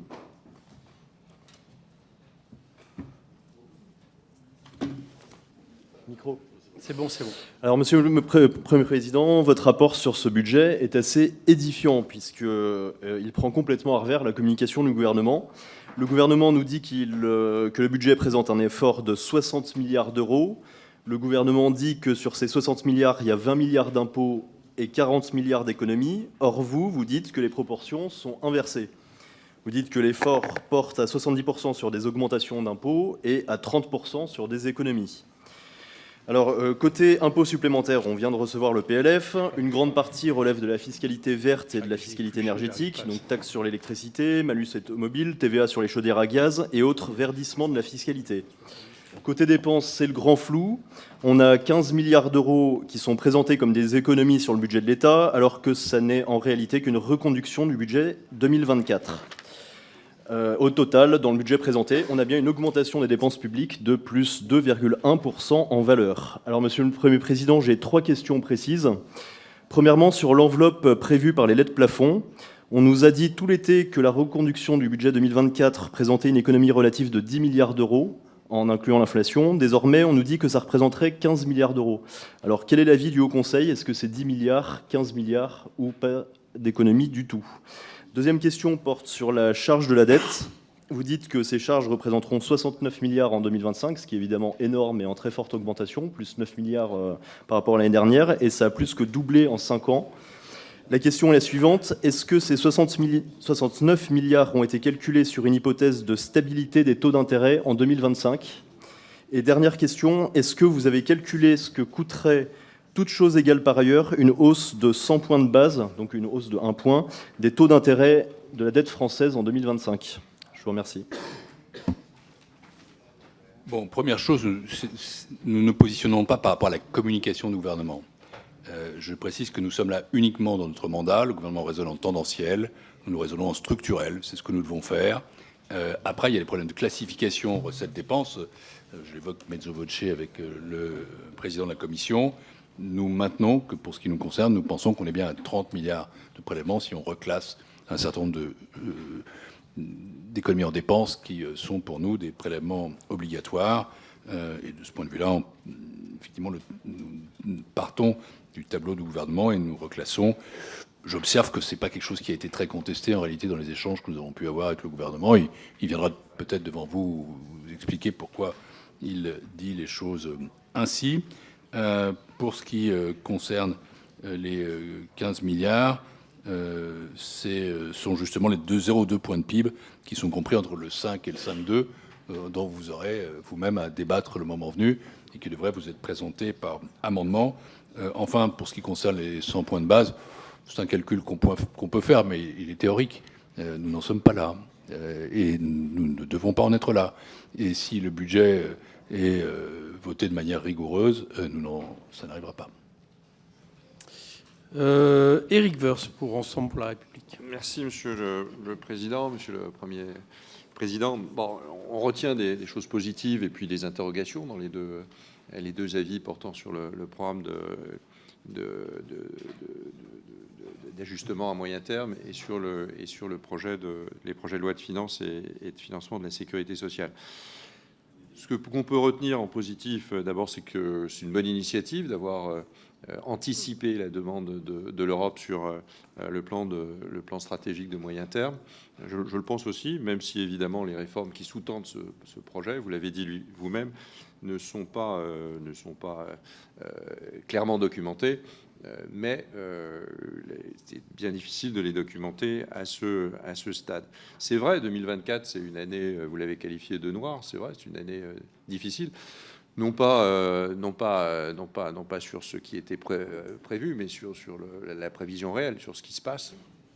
Et ça a été quand même un choc pour les uns et pour les autres d'avoir tant d'écarts de prévision. Et chacun peut considérer qu'évidemment, il faudra définitivement éclaircir la chose, notamment sur nos modèles de prévision de recettes. Alors l'année 2025, elle doit être une année de sursaut. Et l'effort que vous indiquez pour qu'il y ait un pilotage raisonnable de nos finances publiques, l'effort est une marge très importante, vous le dites, on le pense aussi, 1,25 points d'inflexion structurelle, c'est une marge très haute, ça a été peu souvent dit, mais c'est une marge très haute. Mais vous considérez que c'est réaliste, vous considérez que les prévisions macroéconomiques sont à peu près réalistes, le PIB potentiel, l'inflation, la masse salariale. Alors sur les scénarios de 2025 pour être exact, c'est vrai que c'est original d'avoir le 0,2 qui traîne entre 5 et 5,2, mais ça montre que la discussion parlementaire a une large possibilité d'adaptation. Et je voudrais savoir, sur les questions, est-ce que vous considérez que c'est conciliable ? Vous dites que sur le plan, que sur le structurel, on a, je termine, que sur le structurel, on a un effort à 70-30 entre les PO et puis la baisse de la dépense. Le gouvernement présente les choses assez différemment puisque c'est en tendanciel. Vous l'avez dit vous-même, en tendanciel, on n'aboutit pas évidemment à la même chose, on n'aboutit pas aux mêmes chiffres et on n'aboutit pas à la même répartition. Merci. Alors, est-ce que vous considérez que c'est conciliable ? Et dernier point. Considérez-vous que l'ONDAM est crédible ? Il est à 2,8. Considérez-vous qu'il est crédible ? Merci. Voilà, je m'arrête là. Alors.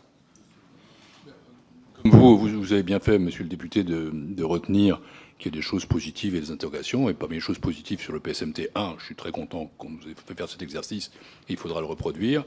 2, le décalage de 2 ans est tout à fait justifié. Et 3, l'estimation de croissance potentielle est beaucoup plus raisonnable. Donc au final, ça marque quand même une inflexion, y compris sur la qualité de la trajectoire qu'on dessine. Après, de manière assez logique, mais pas satisfaisante, on ne peut pas dire grand-chose de plus, et nous sommes sur des informations très lacunaires. Les interrogations sur le fond, je les ai données tout au long de mon exposé. Est-ce que c'est conciliable ? Je pense qu'en tout cas, le point de vue, je ne veux pas du tout me placer dans un point de vue de Syrize et dire que l'information donnée par le gouvernement est fausse. Son raisonnement tendanciel est défendable. Le nôtre étant structurel, et c'est logique. Les deux sont complémentaires. Simplement, il y a une chose sur laquelle vous devrez faire le clair, que ce soit en tendanciel ou en structurel, c'est sur la classification économie et prélèvement obligatoire. Et de ce point de vue-là, nous constatons que de toute façon, c'est le point de vue calcul fait par le Conseil. Pour nous, tout le monde n'est pas forcément d'accord, il y a 30 milliards d'euros de prélèvements obligatoires. Ce qui veut dire que même en tendanciel, on ne serait pas sur 2 tiers, 1 tiers. Mais bon, voilà, ce sont des questions qu'il faut discuter. Enfin, sur l'ONDAM, est-ce que c'est crédible ? C'est nécessaire, sans doute, de revenir à des ONDAM plus serrés. Mais il faudra que le gouvernement vous explique, ne nous a pas expliqué, comment on fait. Voilà, c'est important. Mais reprendre la maîtrise de nos dépenses d'assurance maladie sans pour autant hypothéquer le service hospitalier, je crois que c'est tout à fait possible et nécessaire. La Cour des comptes a réalisé une revue de dépenses là-dessus, que je rendrai au Premier ministre quand je le rencontrerai. Et je pense aussi que c'est possible.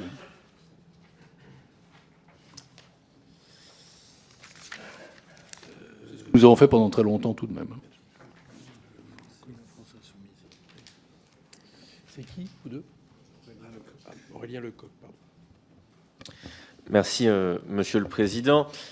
Alors qu'enfin, et près de 10 jours après la limite fixée par la Constitution, le gouvernement s'apprête à nous transmettre le budget, nous avons des raisons d'être très inquiets. Lorsque nous vous avions auditionné, nous en avions conclu, nous en tout cas, que le chaos budgétaire dans lequel nous a plongé la Macronie est en immense partie dû au manque de recettes, c'est-à-dire aux cadeaux fiscaux offerts par dizaines de milliards aux plus riches de ce pays.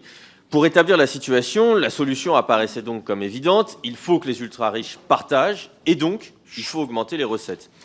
Et pourtant, le gouvernement Barnier décide, dans les 60 milliards d'euros d'efforts, de réaliser 2 tiers de coupes budgétaires. Quant aux augmentations de recettes, elles sont particulièrement faibles par rapport aux cadeaux offerts aux plus riches depuis 7 ans. Et avec la véritable saignée que s'apprête à faire le gouvernement, il y a alerte. Qui dit austérité dit moins d'argent investi par l'État, dit moins de croissance, dit moins de recettes. Anne-Laure Delatte estime que la cure d'austérité pourrait nous coûter 0,6 à 1 point de PIB en 2025 et l'OFCE annonce qu'une baisse de 20 milliards dans les dépenses entraînerait une baisse de 0,6 points de croissance. Il ne suffit pas de prévoir des recettes, il faut ensuite les percevoir. Puisque nous avons eu des gouvernements de menteurs qui présentaient des budgets insincères avec des prévisions de croissance et de recettes systématiquement surévaluées, des budgets dont le gouvernement a caché le plus longtemps possible les conséquences désastreuses à la représentation nationale, si de nouveau cette année les recettes réelles sont bien moindres, elle annoncera une nouvelle saignée austéritaire de Macron au cours de l'année 2025. C'est ce qui s'est produit en 2024, des prévisions de croissance et de recettes surévaluées, 18 milliards de coupes en cours d'année. Monsieur Moscovici, mon questionnement est double. 1. Les prévisions de recettes du gouvernement vous semblent-elles réellement sincères et réalistes? Et 2. Pensez-vous que les prévisions de croissance du gouvernement soient réalistes au vu du montant très important des coupes budgétaires prévues? Merci, Monsieur le Président. Je vais être extrêmement bref parce que c'est ce que j'ai essayé d'expliquer de manière très claire. Nous n'avons pas évoqué de problème de sincérité. Au contraire, je veux souligner qu'il y a une inflexion qui est bienvenue. Donc cette question aurait pu se poser d'autres années. Elle ne se pose pas cette année. Pour ce qui est du réalisme, j'ai dit de manière extrêmement claire ce que nous pensions et sur les prévisions macroéconomiques et sur les prévisions de finances publiques. L'année 2024 est réaliste. L'année 2025 est un peu fragile. Et par ailleurs, il y a en effet des sujets de débat devant vous. Vous avez du travail.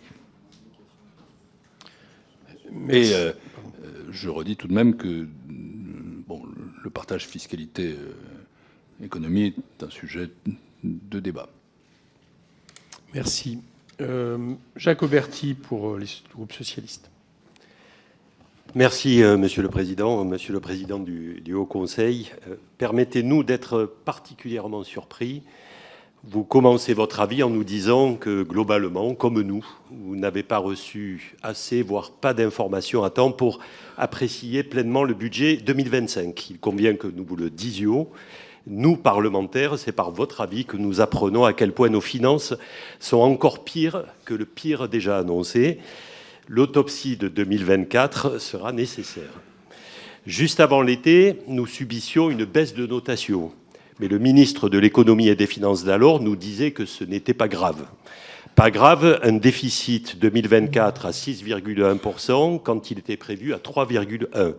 Une croissance à 1,1%, les 2/3 de ce qu'espérait le gouvernement jusqu'à il y a encore un an.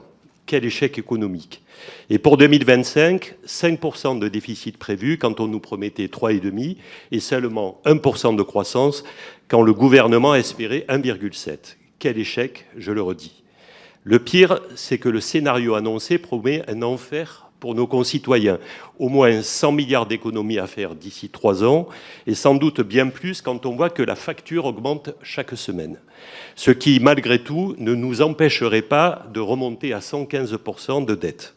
Et encore, c'est une trajectoire que vos experts jugent, je cite, « fragile, c'est dire ». Voilà ce que produisent 7 années de politique macroniste, de suppression d'impôts à tout va, des caisses vides et une croissance absente. 7 ans que nous prévenons, si seulement le gouvernement nous avait écoutés. J'aimerais juste souligner un dernier point. Ce budget nous promet 60 milliards d'euros à trouver à coût d'austérité. 60 milliards, 62, c'est quasi pile le montant des baisses d'impôts chaque année sur les grandes entreprises et les plus riches. Ce n'est pas un hasard, les Français vont payer pour les plus riches.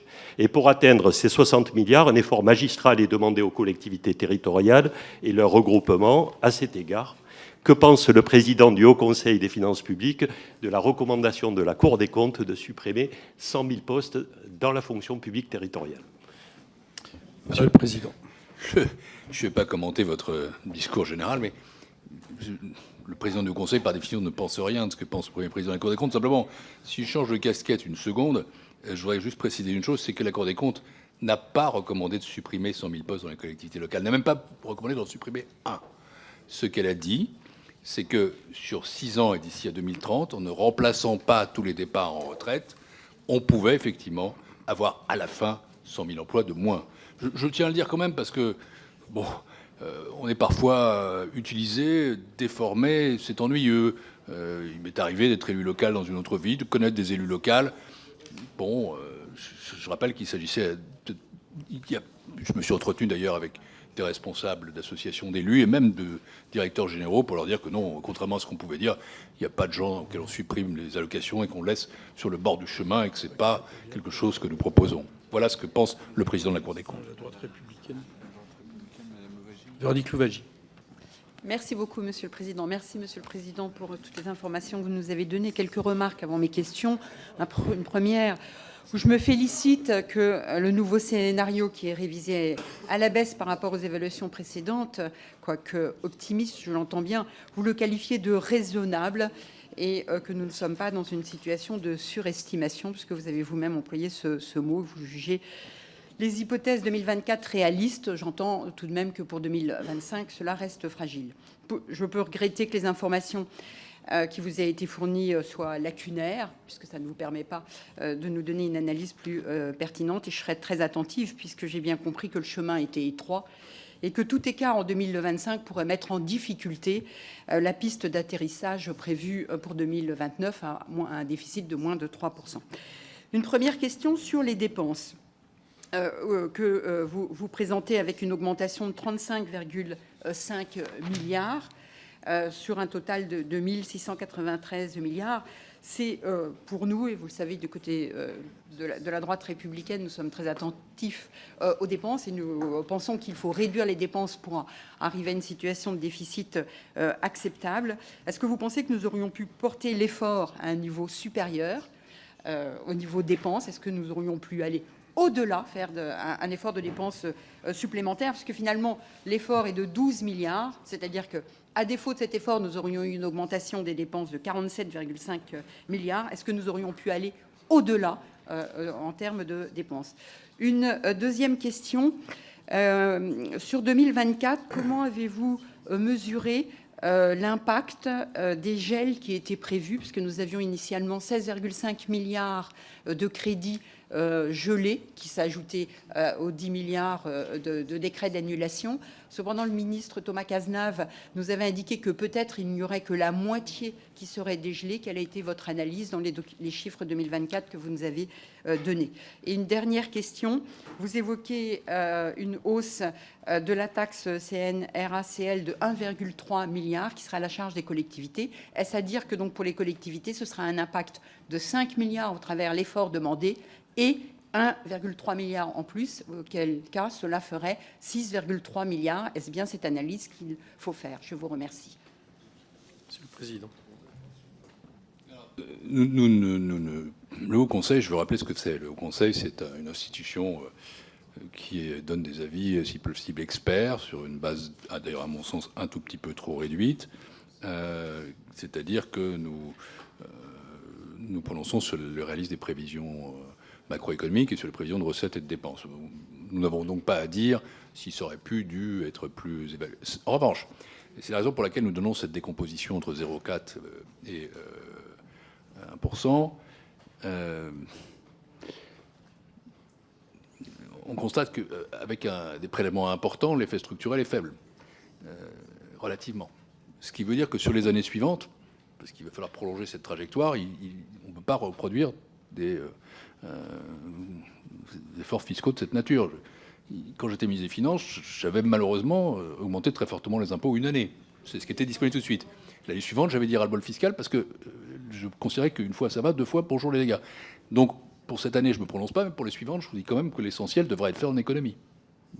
Ça, je le crois très profondément. Après, ce sera à vous d'apprécier dans le débat ce que vous pensez, vous, de la répartition recettes-dépenses à partir de raisonnements qui seront donnés. Sur le gel, ils sont en partie compensés par les reports de 2023, c'est à peu près 10 milliards d'euros. Cela dit, ça aussi, il faudrait que vous interrogiez les ministres, c'est-à-dire que nous avons un chiffre de 6,1 estimé sur la fin d'année, donc ils savent d'abord d'où ils partent, moi je ne sais pas, parce que c'est 6,2, 6,3, et ensuite quelles sont les mesures qui sont annulées, quelles sont qui ne le sont pas. Pour les chiffres collectivités locales, je crois que vous avez donné les bons. Eva Sas pour le groupe écologiste.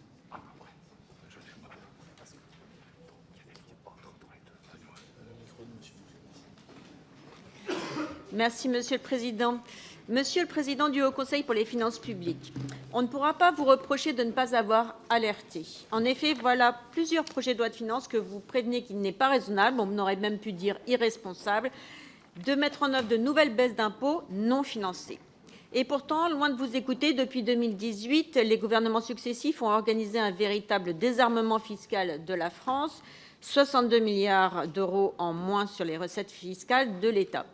Les grandes entreprises et les plus riches en ont largement profité, sans qu'on leur demande aucune contrepartie. Résultat, un déficit galopant, inédit depuis la Seconde Guerre mondiale, et des services publics à l'agonie. Nous voilà désormais donc avec un déficit budgétaire prévu au-delà de 6% en 2024 et un gouvernement qui, sur cette base, prévoit un effort budgétaire colossal en 2025. Car que l'on retienne le chiffre de 1,4 ou 2 points de PIB, 42 ou 60 milliards d'euros, l'effort budgétaire proposé par ce gouvernement est d'une grande brutalité ou à tout le moins, si je reprends vos mots, d'une ampleur inhabituelle. Certes, nous sommes en situation de déficit excessif, mais la Commission européenne ne nous impose en rien d'aller aussi loin. Elle exige simplement un ajustement budgétaire minimal de 0,5% de PIB par an, soit environ 14 milliards d'euros. Ce sera donc ma première question, Monsieur le Président. Pourquoi un ajustement budgétaire aussi brutal et quelles conséquences cela peut-il avoir sur l'activité, sur les services publics ou sur la protection sociale des Français ? Deuxième question, est-ce que vous rejoignez notre analyse quand nous proposons, pour répondre au déficit public, une augmentation des impôts ciblés sur les plus aisés et les grandes entreprises, ce ciblage permettant de minimiser l'impact récessif de l'ajustement budgétaire? Et dernière question sur la transition écologique, les conséquences économiques du dérèglement climatique, chiffrées au minimum à 0,1 point de croissance par an, ont-elles été prises en compte dans les hypothèses sous-jacentes à ce projet de loi de finances? Monsieur le Président. Je vais répondre à vos premières questions. Les deux dernières relèvent du débat parlementaire et des questions que vous aurez à poser au gouvernement. Je n'ai pas la réponse. Mais d'abord, c'est vrai que les règles imposent un 0,5 minimum. Ça sont les règles. Mais prenons en compte le fait que nous sommes, sur une procédure de déficit excessif et que nous avons une dette également qui est très excessive et il faut absolument remettre la dette sur une trajectoire descendante. Et dès lors que le gouvernement gagne 2 ans pour atteindre 3%, il est impératif d'être à 5%, ce qui implique cet effort massif pour cette année. Si on ne le fait pas, c'est pas 2029, c'est pas 2030, c'est 2031. Et au bout d'un moment, on perd toute crédibilité là-dessus. Donc il est important que la première marche soit une marche forte. Et je crois que là, de ce point de vue-là, c'est très dur, mais totalement justifié. Sophie Mette pour les démocrates. Merci, Monsieur le Président. Monsieur le Président du Haut Conseil, à la lecture de votre avis relatif au PLF pour 2025, je crois qu'un élément fondamental a ressurgi, c'est la résilience de notre économie. Notre croissance est robuste en 2024 et le sera en 2025, tandis que le niveau d'inflation est désormais maîtrisé. C'est sur ces fondamentaux que nous devrons nous baser pour réussir à redresser efficacement nos finances publiques. Je relève toutefois que vous jugez la prévision de croissance du gouvernement un peu optimiste, compte tenu des mesures d'effort en dépenses et en recettes. Vous indiquez également dans votre avis que les informations qui vous ont été fournies par le gouvernement n'étaient pas suffisantes pour pouvoir évaluer le réalisme des prévisions des recettes et des dépenses sur lesquelles reposent les textes financiers pour l'année 2025. Est-ce que dans ces derniers jours, voire ces dernières heures, des éléments nouveaux qui vous seraient parvenus pourraient être de nature à vous donner plus de latitude pour évaluer ces prévisions? Dans votre avis, vous vous prononcez également sur l'économie allemande. Notre plus proche partenaire européen traverse une période difficile, ce qui, compte tenu de sa place dans la zone euro, a des impacts également sur l'activité économique de notre pays. Pour l'année 2025, vous indiquez que les perspectives relatives à l'économie allemande sont très incertaines. Pourriez-vous nous indiquer quels éléments vous font tendre vers cette analyse, alors que de son côté, le gouvernement allemand table sur une croissance de 1,1% pour l'année prochaine? Enfin, je tiens à saluer le fait que le gouvernement, alors qu'il n'était pas tenu de le faire, a saisi le Haut Conseil sur les prévisions et hypothèses macroéconomiques qui sous-tendent le plan budgétaire et structurel à moyen terme, mais vous l'avez souligné, je vous en remercie. La saisine de votre institution nous permet ainsi de constater que le gouvernement a revu à la baisse sa prévision de croissance potentielle compte tenu du ralentissement de la population active notamment. Est-ce que vous partagez cette analyse? D'autres facteurs propres à l'économie française sont-ils responsables de cet essoufflement de la croissance potentielle selon vous? Je vous remercie. Monsieur le Président. Alors, sur la résilience de l'économie française, elle est incontestable, mais malheureusement, les décisions prises n'ont pas transformé notre économie en championne toute catégorie, puisque justement la croissance potentielle est ramenée à 1,2 dans un premier temps, puis à 1 ensuite, ce qui, compte tenu des évolutions démographiques que vous évoquez, assez réaliste. Et je salue, d'ailleurs nous saluons le fait que le gouvernement est maintenant plus raisonnable sur son estimation de croissance potentielle. Donc moi je pense qu'il faut tout faire pour garder la croissance, ne rien faire surtout qui puisse l'endommager, mais n'attendons pas de la croissance seule qu'elle permette de réduire nos déficits. Ça, c'est une pensée magique qui, je pense, serait une erreur que personne ne doit commettre. Nous n'avons aucun élément nouveau. Notre avis est fait à date, c'est-à-dire que nous l'avons déposé avant-hier soir, tard, au Conseil d'État, qui l'apprécie. Il a été diffusé hier soir. Il comprend les éléments que nous avons, mais vous allez en avoir d'autres, puisque les ministres, il faut vous dire des choses plus précises, j'imagine, je l'espère, que celles qui nous ont été dites. C'est pas non plus illogique, c'est un processus qui se fait, même si nous aurions aimé plus d'informations quand même. Et je dois dire au passage que j'ai demandé un certain nombre d'éléments au gouvernement qui ne me les a pas donnés. Je pense que c'est une erreur que de ne pas le faire. Par exemple, nous n'avons pas eu exactement les mêmes informations que vous avez fini par avoir, mais vous avez mis du temps, Monsieur le Président. Vous parlez des problèmes démocratiques, beaucoup de temps, et on n'a pas tout eu. Non, je crois que le gouvernement, en fait, gagne à jouer la transparence, à la fois à votre endroit et à notre endroit. C'est pas quelque chose qui lui est préjudiciable.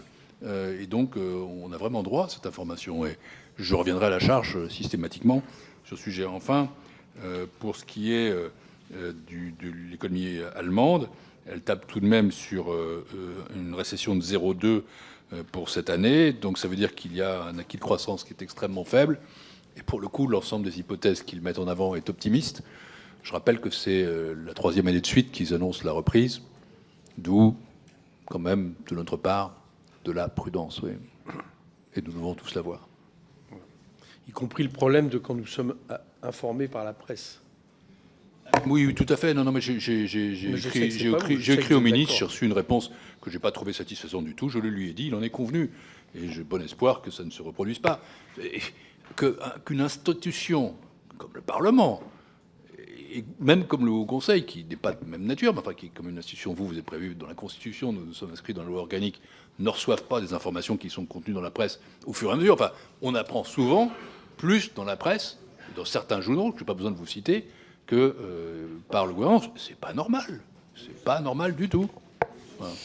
Nicolas, je vous dis commencer par vous, monsieur le rapporteur général. François Jolivet pour Horizon. Merci, Monsieur le Président. Monsieur le Président du Haut Conseil, le groupe Horizon indépendant, comme vous le savez, est particulièrement attaché au rétablissement des comptes publics, car nous pensons que vivre à crédit sur le dos de nos enfants et petits-enfants n'est pas une bonne solution.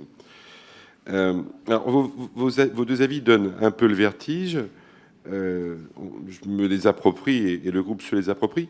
En revanche, je souhaiterais vous poser une question, parce qu'en fait, vous êtes exprimé sur la prévision des recettes. La seule question semblable à celle que je vous ai posée était celle de M. Castellani, parce qu'en fait, on observe une décorrélation entre la croissance du PIB et la progression des recettes. Et ça depuis 2023 et aussi en 2024, alors que depuis tout temps, dans ce pays, on travaille de cette manière-là, on prévoit les recettes avec la progression du PIB. Je sais qu'à Bercy, tout le monde s'inquiète. Je sais que des économistes s'inquiètent et travaillent et cherchent à savoir. On entend parler de nouvelles calculs, de l'élasticité de la croissance, comme si nous étions devenus du jour au lendemain le pays le plus exportateur, parce que nous n'aurions pas de TVA et ce serait des exportations hors Europe. Je voudrais vous entendre sur ce sujet parce que 2023, si les recettes avaient été proportionnelles au PIB, eh bien, on aurait atteint l'objectif. Cette année, on l'aurait atteint. On n'aurait pas des déficits de cette nature, même s'ils eût été trop importants. Là, le gouvernement fait des efforts, vraisemblablement. Vous lui donnez acte. Mais est-ce que notre modèle de prévision de recettes, entre guillemets, n'est pas atteint d'une maladie systémique ?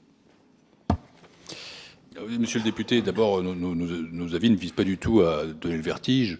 Ils ne sont pas des jugements de valeur, encore une fois. Ce sont des analyses, je crois, assez à plat, qui soulignent ce qui est positif. Il y a des choses positives et aussi ce qui est de l'ordre de l'incertitude ou du risque.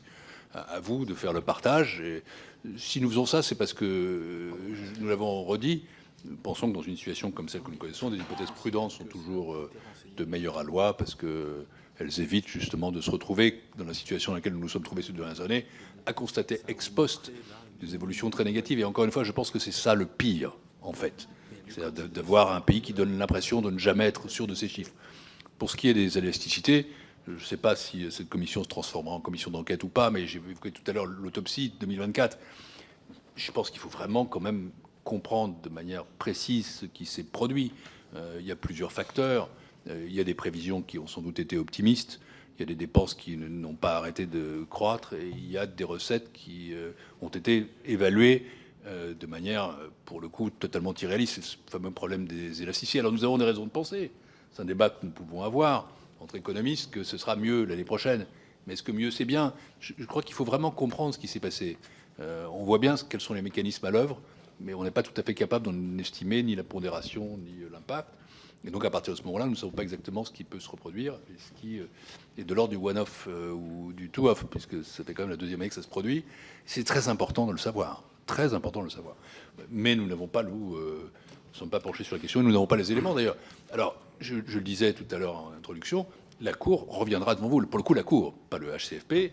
En mai, une fois que les comptes auront été tirés, nous ferons le rapport annuel sur l'exécution du budget de l'État. Et naturellement, pour l'État en tout cas, nous ferons cette analyse forcément et nous poserons les questions normales.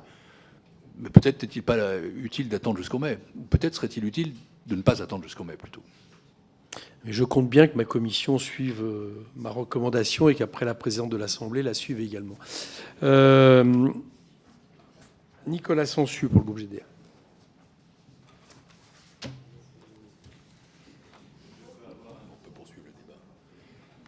Pas besoin, mais merci, Monsieur le Président. Monsieur le Président du Haut Conseil, merci de vos deux avis éclairants, même si vous n'avez pas tous les éléments et vous l'avez expliqué.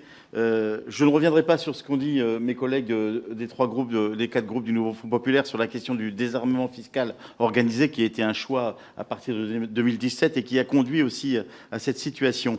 Je veux juste dire que sur 2024, même si aujourd'hui on semble avoir des éléments tangibles et solides, n'oublions pas qu'en plus de ce qui s'est passé au PESTAB, nous avons en plus gelé et annulé un certain nombre de crédits. Ce qui fait que c'est peut-être pas 1,7 point de PIB de différence qu'il y a, mais peut-être 2 points de PIB, ce qui fait quand même un écart de près de 60 milliards d'euros par rapport aux prévisions. Ce qui pose problème, et vous avez raison, il faudra qu'on regarde. Alors vous nous avez dit aussi d'oublier la LPFP, ça tombe bien, on ne l'a jamais votée. Donc comme ça, on l'a oublié même avant que vous nous le disiez, Monsieur le Président.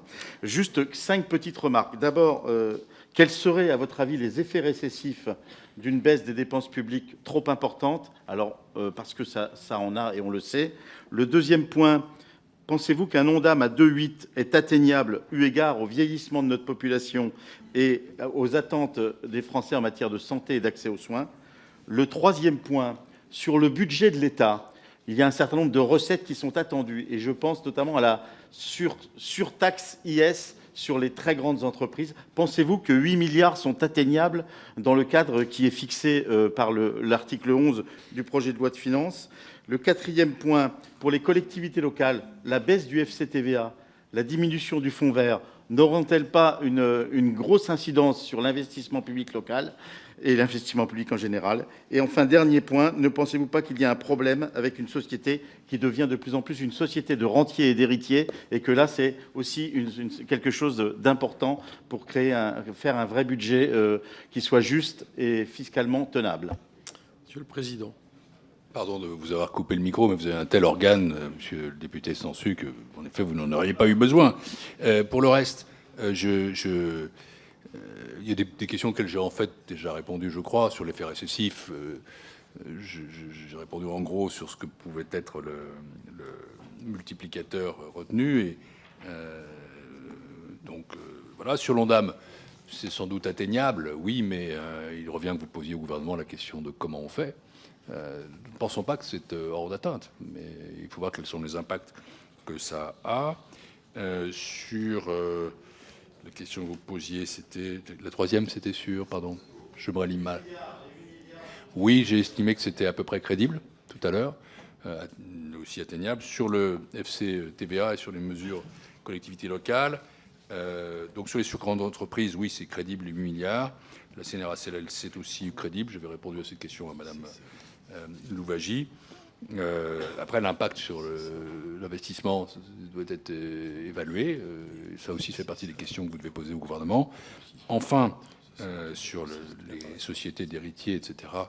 Je fus des vôtres, je ne le suis plus, parfois je le regrette, mais ce n'est pas à moi de répondre à cette question comme président du HCFP. Monsieur Verny pour UDR. Merci, Monsieur le Président, Monsieur le Président du Haut Conseil, mes chers collègues. Merci pour votre analyse détaillée sur ce plan. Soyons francs, ce PSMT nous présente des trajectoires qui frôlent l'irresponsabilité.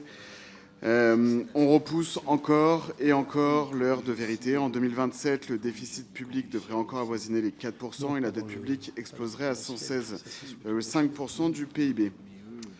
Le gouvernement nous parle de croissance future comme d'un remède miracle, mais ce que nous voyons ici, c'est la croissance de la dette, la croissance des déficits et la croissance de l'irresponsabilité.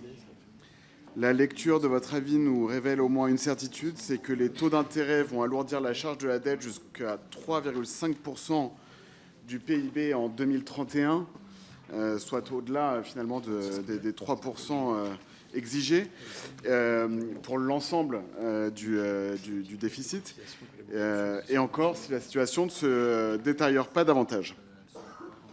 Si nous continuons à dépenser sans compter, la seule priorité sera donc de rembourser les intérêts de cette dette abyssale et donc d'obérer l'avenir de nos enfants, de nos entreprises, de nos familles, etc. La seule chose qui semble vraiment reculer dans ce que vous nous montrez, c'est le courage de faire des efforts nécessaires, indispensables, devrais-je dire, dès maintenant. L'avis du Haut Conseil souligne que le ratio de dette publique atteindrait 116,5% de PIB en 2027, soit donc un niveau supérieur à celui qui a été enregistré pendant la crise sanitaire et le fameux « quoi qu'il en coûte ». Ma question est donc simple, Monsieur le Président. À ce stade, pensez-vous réellement que la dette peut commencer à baisser en 2028 avec les prévisions du PSMT, ou sommes-nous en train de sous-estimer à nouveau le risque d'une dette qui deviendrait ingérable, notamment, comme vous le soulignez, sur la réduction des marges de manœuvre qui nous resterait face à un choc conjoncturel? Deuxièmement, dans quelle mesure estimez-vous que l'inflation, la prévision d'inflation pour l'année prochaine à 1,8 a des chances d'être inférieure, ce qui, je le rappelle, générerait mécaniquement une baisse du PIB et donc une baisse des rentrées fiscales? Je vous remercie. Merci. Pour la prévision d'inflation, j'ai dit dans mon introduction qu'elle était à nos yeux un peu élevée, compte tenu du rythme. Un peu, ça veut dire un peu, c'est pas beaucoup. C'est quelques dixièmes. C'est pas. Vous savez, nous avons toute une sémantique élevée, un peu élevée. Un peu élevée, ça veut dire que ça peut être un 8, ça peut être un peu moins. Voilà, c'est ça que ça veut dire. Pour l'autre question que vous posez sur le PSMT, c'est une trajectoire qui paraît plus raisonnable que l'ancienne, qui se substitue, à mon avis, en effet, aux références dépassées de la LPFP et du PSTAB, qui est jouable, mais qui suppose en effet que les engagements pris soient documentés, puis qu'ils soient tenus, et qui commence par exiger que la première marche à 5 points soit réalisée. Si tout va bien, ça tourne, mais il faut que tout aille bien. Merci. On passe aux orateurs supplémentaires. Nicolas Ray, 1 minute. Merci, Monsieur le Président. 2 questions. Je voudrais revenir sur cette différence importante d'appréciation que vous avez avec le gouvernement sur la part respective entre les dépenses et les recettes dans la réduction des déficits. Bon, j'ai compris que vous ne partiez pas du même mode de calcul. Alors, ma question est la suivante. Est-ce que vous trouvez pertinent que le gouvernement se fonde sur une hausse tendancielle de 2,8%? Est-ce que ça me paraît pertinent? D'où vient ce 2,8? Et donc, vous avez bien compris que nous, avec notre groupe, on aimerait une répartition inversée de cet effort, avec plus d'efforts sur les dépenses que sur le levier fiscal. Est-ce que vous pensez possible, réalisable, de baisser davantage et surtout avec des effets rapides, immédiats? Je sais que Michel Barnier attend de nous des propositions avec effets rapides et immédiats sur des dépenses de fonctionnement de l'État, sur les opérateurs. Et dans ce cas-là, avez-vous des pistes ou des suggestions précises, alors pas d'opportunités, mais techniques, c'est-à-dire réalisables, sur quel type d'opérateur, de mission on peut rapidement, compte tenu du caractère incompressible et rigide de certaines dépenses, diminuer les dépenses de l'État? Alors, Sur la question du tendanciel, je me suis exprimé maintes et maintes fois. Je redis, encore une fois, c'est une différence et pas un différent. Le raisonnement tendanciel se défend. Mais encore une fois, vous aurez le ministre, vous leur demanderez comment ces 2,8 se jugent. 2,8, ça veut dire qu'en réalité, ça veut dire que les années 2023 et 2024 seraient considérées comme des nouvelles normales. Ce que nous n'avons pas, ce que disaient les notes du Trésor, ce qu'elles laissaient entendre. Mais bon, c'est la raison pour laquelle nous préférons le structurel en réalité. Parce que pourquoi se fonder sur une catastrophe pour justifier des économies? Bon, voilà, je pense que notre approche est, en tout cas, c'est celle que nous étions obligés de suivre, donc ça nous va bien. En réalité, elle ressemble plus quand même à une réalité. Sur la deuxième question, ah oui, sur quelle dépense? Écoutez, le rôle de la Cour des comptes, pour le coup, passe du HCFP, c'est de produire un certain nombre de rapports qui reviennent sur des politiques publiques et qui, au passage, arrivent à souligner des économies possibles. Par exemple, nous avons remis, comme d'autres, des revues de dépenses. Plutôt, nous allons les remettre. Il y en a une sur les collectivités locales qui a été évoquée, une autre sur la sécurité sociale, une troisième sur le dispositif de sortie de crise. D'autres corps, inspection des finances, inspection générale, ont produit des revues de dépenses. Oui, il doit être possible de trouver des économies de fonctionnement. Mais ça, c'est à vous d'en débattre avec le gouvernement dans le cadre de la discussion qui vous attend. Aymeric Salmon pour RN. Oui, Monsieur le Président du Haut Conseil, je vais vous poser une question concernant les contraintes liées aux trajectoires que vous avez décrites sur des politiques spécifiques. Je vais en prendre une en exemple qui est important à nos yeux, qui concerne la pénurie de médicaments et sur lequel il y a des actions fortes à mener. Et aujourd'hui, on estime que 40% des médicaments commercialisés dans l'Union européenne sont importés. Et surtout, 60 à 80% des principes actifs sont produits en Chine et en Inde. Est-ce que ce type de trajectoire que vous avez décrite vont avoir des impacts directs sur des politiques importantes pour nos concitoyens dans ces domaines de santé? Je vous remercie. Merci, Monsieur le Président. Je n'ai pas la réponse à cette question. Monsieur Tanguy. Non. Monsieur Christian Baptiste.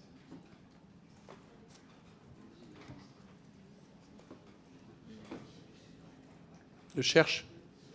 Ah, personne d'autre a une question en attendant que Monsieur Baptiste... Non, personne ne voulait poser une question? Allez, exceptionnellement, parce que normalement on ne redonne pas la parole, mais c'est en attendant que Monsieur Baptiste cherche. Oui, mais merci, Monsieur le Président. Je voudrais revenir sur une question que j'ai posée. Je ne suis pas sûre d'avoir bien compris la réponse. Concernant les 5 milliards de contributions qui vont être demandées aux collectivités territoriales, il y a également les 1,3 milliard qui correspondent au taux de 4%. Donc, est-ce que je comprends bien quand l'effort global qui va être demandé aux collectivités consiste à ajouter les 1,3 milliard aux 5 milliards? Est-ce que finalement, on demande un effort aux collectivités de 6,3 milliards? Je crois que votre calcul est juste, mais je pense qu'il faudra là aussi le demander au gouvernement de manière précise. Mais je vous ai répondu, hein, ça me paraissait bien vu. On y reviendra dans le débat avec les ministres. Monsieur Baptiste. Non, parce que je vois Christine Pires-Beaune qui n'est pas d'accord, donc je dis on y reviendra dans le débat. Christian Baptiste. Non, mais ce que je veux dire, c'est que le raisonnement me paraissait juste. Après, sur le quantum, je ne l'ai pas. Donc, il faut poser la question au gouvernement. Christian Baptiste.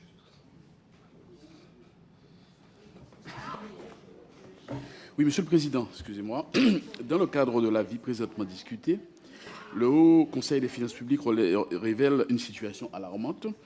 Le gouvernement, par son manque délibéré de transparence, n'a pas permis une évaluation complète du programme de stabilité à moyen terme. Il s'agit là de véritables affronts aux principes fondamentaux de rigueur et de sincérité budgétaire que votre institution incarne. Comment accepter qu'en pleine crise des finances publiques, l'exécutif choisisse l'opacité, cherchant manifestement à se soustraire au contrôle et à la vérité sur ses engagements budgétaires? Et cette stratégie, qui s'apparente à un sabotage des mécanismes de contrôle démocratique, révèle en réalité un mépris scandaleux non seulement envers votre institution, mais également pour l'ensemble de la représentation nationale. Le refus de fournir des données précises et fiables traduirait-elle une volonté de masquer les incohérences de la politique budgétaire actuelle. Le cas échéant, je vous le dis, comme je le pense, ça constituerait un fait qui porterait gravement atteinte à la crédibilité des engagements financiers de la France, tant au niveau national qu'international. Monsieur le Président, cette situation vous place ainsi que le Haut Conseil dans une position intenable et indélicate. Comment évaluez-vous la trajectoire budgétaire de la France lorsque le gouvernement se dérobe à ses devoirs les plus élémentaires de transparence? Monsieur le député, je suis en l'occurrence beaucoup moins sévère que vous. Bien sûr, notre avis est un avis bref, qui constate que nous n'avons pas l'information nécessaire pour évaluer les choses pleinement, mais je discerne aussi un certain nombre d'éléments positifs et un certain nombre de circonstances atténuantes. Les éléments positifs, c'est d'abord qu'on nous ait saisis. Le gouvernement aurait pu objecter que ce n'était pas obligatoire. Il a choisi de le faire. Moi, je prends ça comme une main tendue et je dis juste que la prochaine fois, il faudra qu'on ait les informations. Deuxième signe positif, c'est que dans ce qui nous a été transmis, le peu que nous avons, il y a tout de même l'étalement du retour aux 3%, et il y a une prévision plus raisonnable de croissance potentielle, ce qui est une chose que le Haut Conseil suggérait depuis plusieurs années en vérité, et peut-être d'ailleurs considérons que c'est encore un tout petit peu élevé. Enfin, pour ce qui est des circonstances atténuantes, il y a le temps, tout simplement. Je suis simplement un observateur de la scène politique et pas un acteur. Et je constate que, voilà, on nous a dit un gouvernement le 15 août, il y a eu un Premier ministre le 15 septembre, un gouvernement le 25, que les choses ont été faites très rapidement. Donc je pense que c'est essentiellement le temps qui explique et pas une volonté de se dérober ou une volonté d'opacité, sans quoi on ne nous aurait pas saisis. En revanche, je dis de manière très claire que le gouvernement a retardé en fait son rendez-vous avec la Commission européenne au 31 octobre. C'est dans 20 jours d'ici. Que le 31 octobre, il s'est engagé à envoyer un programme stratégique à moyen terme complet. Et que là, bien sûr, il faudra que les choses soient extrêmement documentées. Parce que la Commission ne peut pas se contenter, elle, de ce que nous avons reçu, qui est en fait une ébauche. Il reste sans doute à compléter un certain nombre de choses sur les prochaines années. Mais bon, tout ça s'explique aussi par cette phase politique extrêmement particulière dans laquelle vous êtes, dans laquelle nous sommes aussi. Donc voilà ce qui explique le fait que, tout en soulignant qu'on n'a pas du tout l'information nécessaire, je suis plus indulgent que vous et peut-être moins suspicieux, mais je considère que d'abord un rendez-vous a été décidé et donc annuellement nous aurons à revenir devant vous pour parler du PSMT, et deuxièmement que l'année prochaine, évidemment, les circonstances ne seront pas les mêmes et donc l'indulgence ne pourra pas être la même. Merci. Juste une petite réflexion, mais c'est global parce que depuis tout à l'heure j'entretiens un dialogue avec vous sur la répartition recettes-demandes, notamment par rapport au taux potentiel. La question, c'est aussi de se demander si une moindre dépense fiscale est une recette ou une moindre dépense sociale. Et ça, c'est un débat. Et moi, je considère que c'est une moindre dépense et pas forcément une recette en plus. Donc, on y reprend là, mais c'est un débat qui n'est pas nouveau. Au titre des enquêtes qui peuvent être demandées chaque année, ça vous concerne, donc c'est pour ça que c'est bien que je le dise là, par la Commission à la Cour des comptes en application du 2 de l'article 58 de la LOLF, le Bureau vous propose que nous retenions les 5 sujets suivants qui ont été arrêtés en concertation avec la Cour des comptes: le régime des plus-values immobilières des entreprises et des particuliers, le modèle économique d'EDF, les agences de programme, les amendes forfaitaires délictuelles, la prestation de compensation du handicap. Est-ce que quelqu'un s'y oppose? Non. Donc s'il en est ainsi réglé. Et il convient par ailleurs que nous procédions à la nomination d'un rapporteur sur la proposition de loi visant à exonérer de l'impôt sur le revenu les médecins et infirmières en cumul emploi-retraite, inscrite à l'ordre du jour du jeudi 31 octobre par le groupe Rassemblement national. Je suis saisi de la candidature de monsieur Mathias Renaud. Il n'y a pas d'opposition. Il en est ainsi décidé. J'avais un petit point que je voulais faire sur la question ciblage, nombre d'amendements, mais comme, même s'il est absent, désormais, Jean-René Cazeneuve voulait revenir sur cette question, on le fera demain après l'audition des ministres. Merci.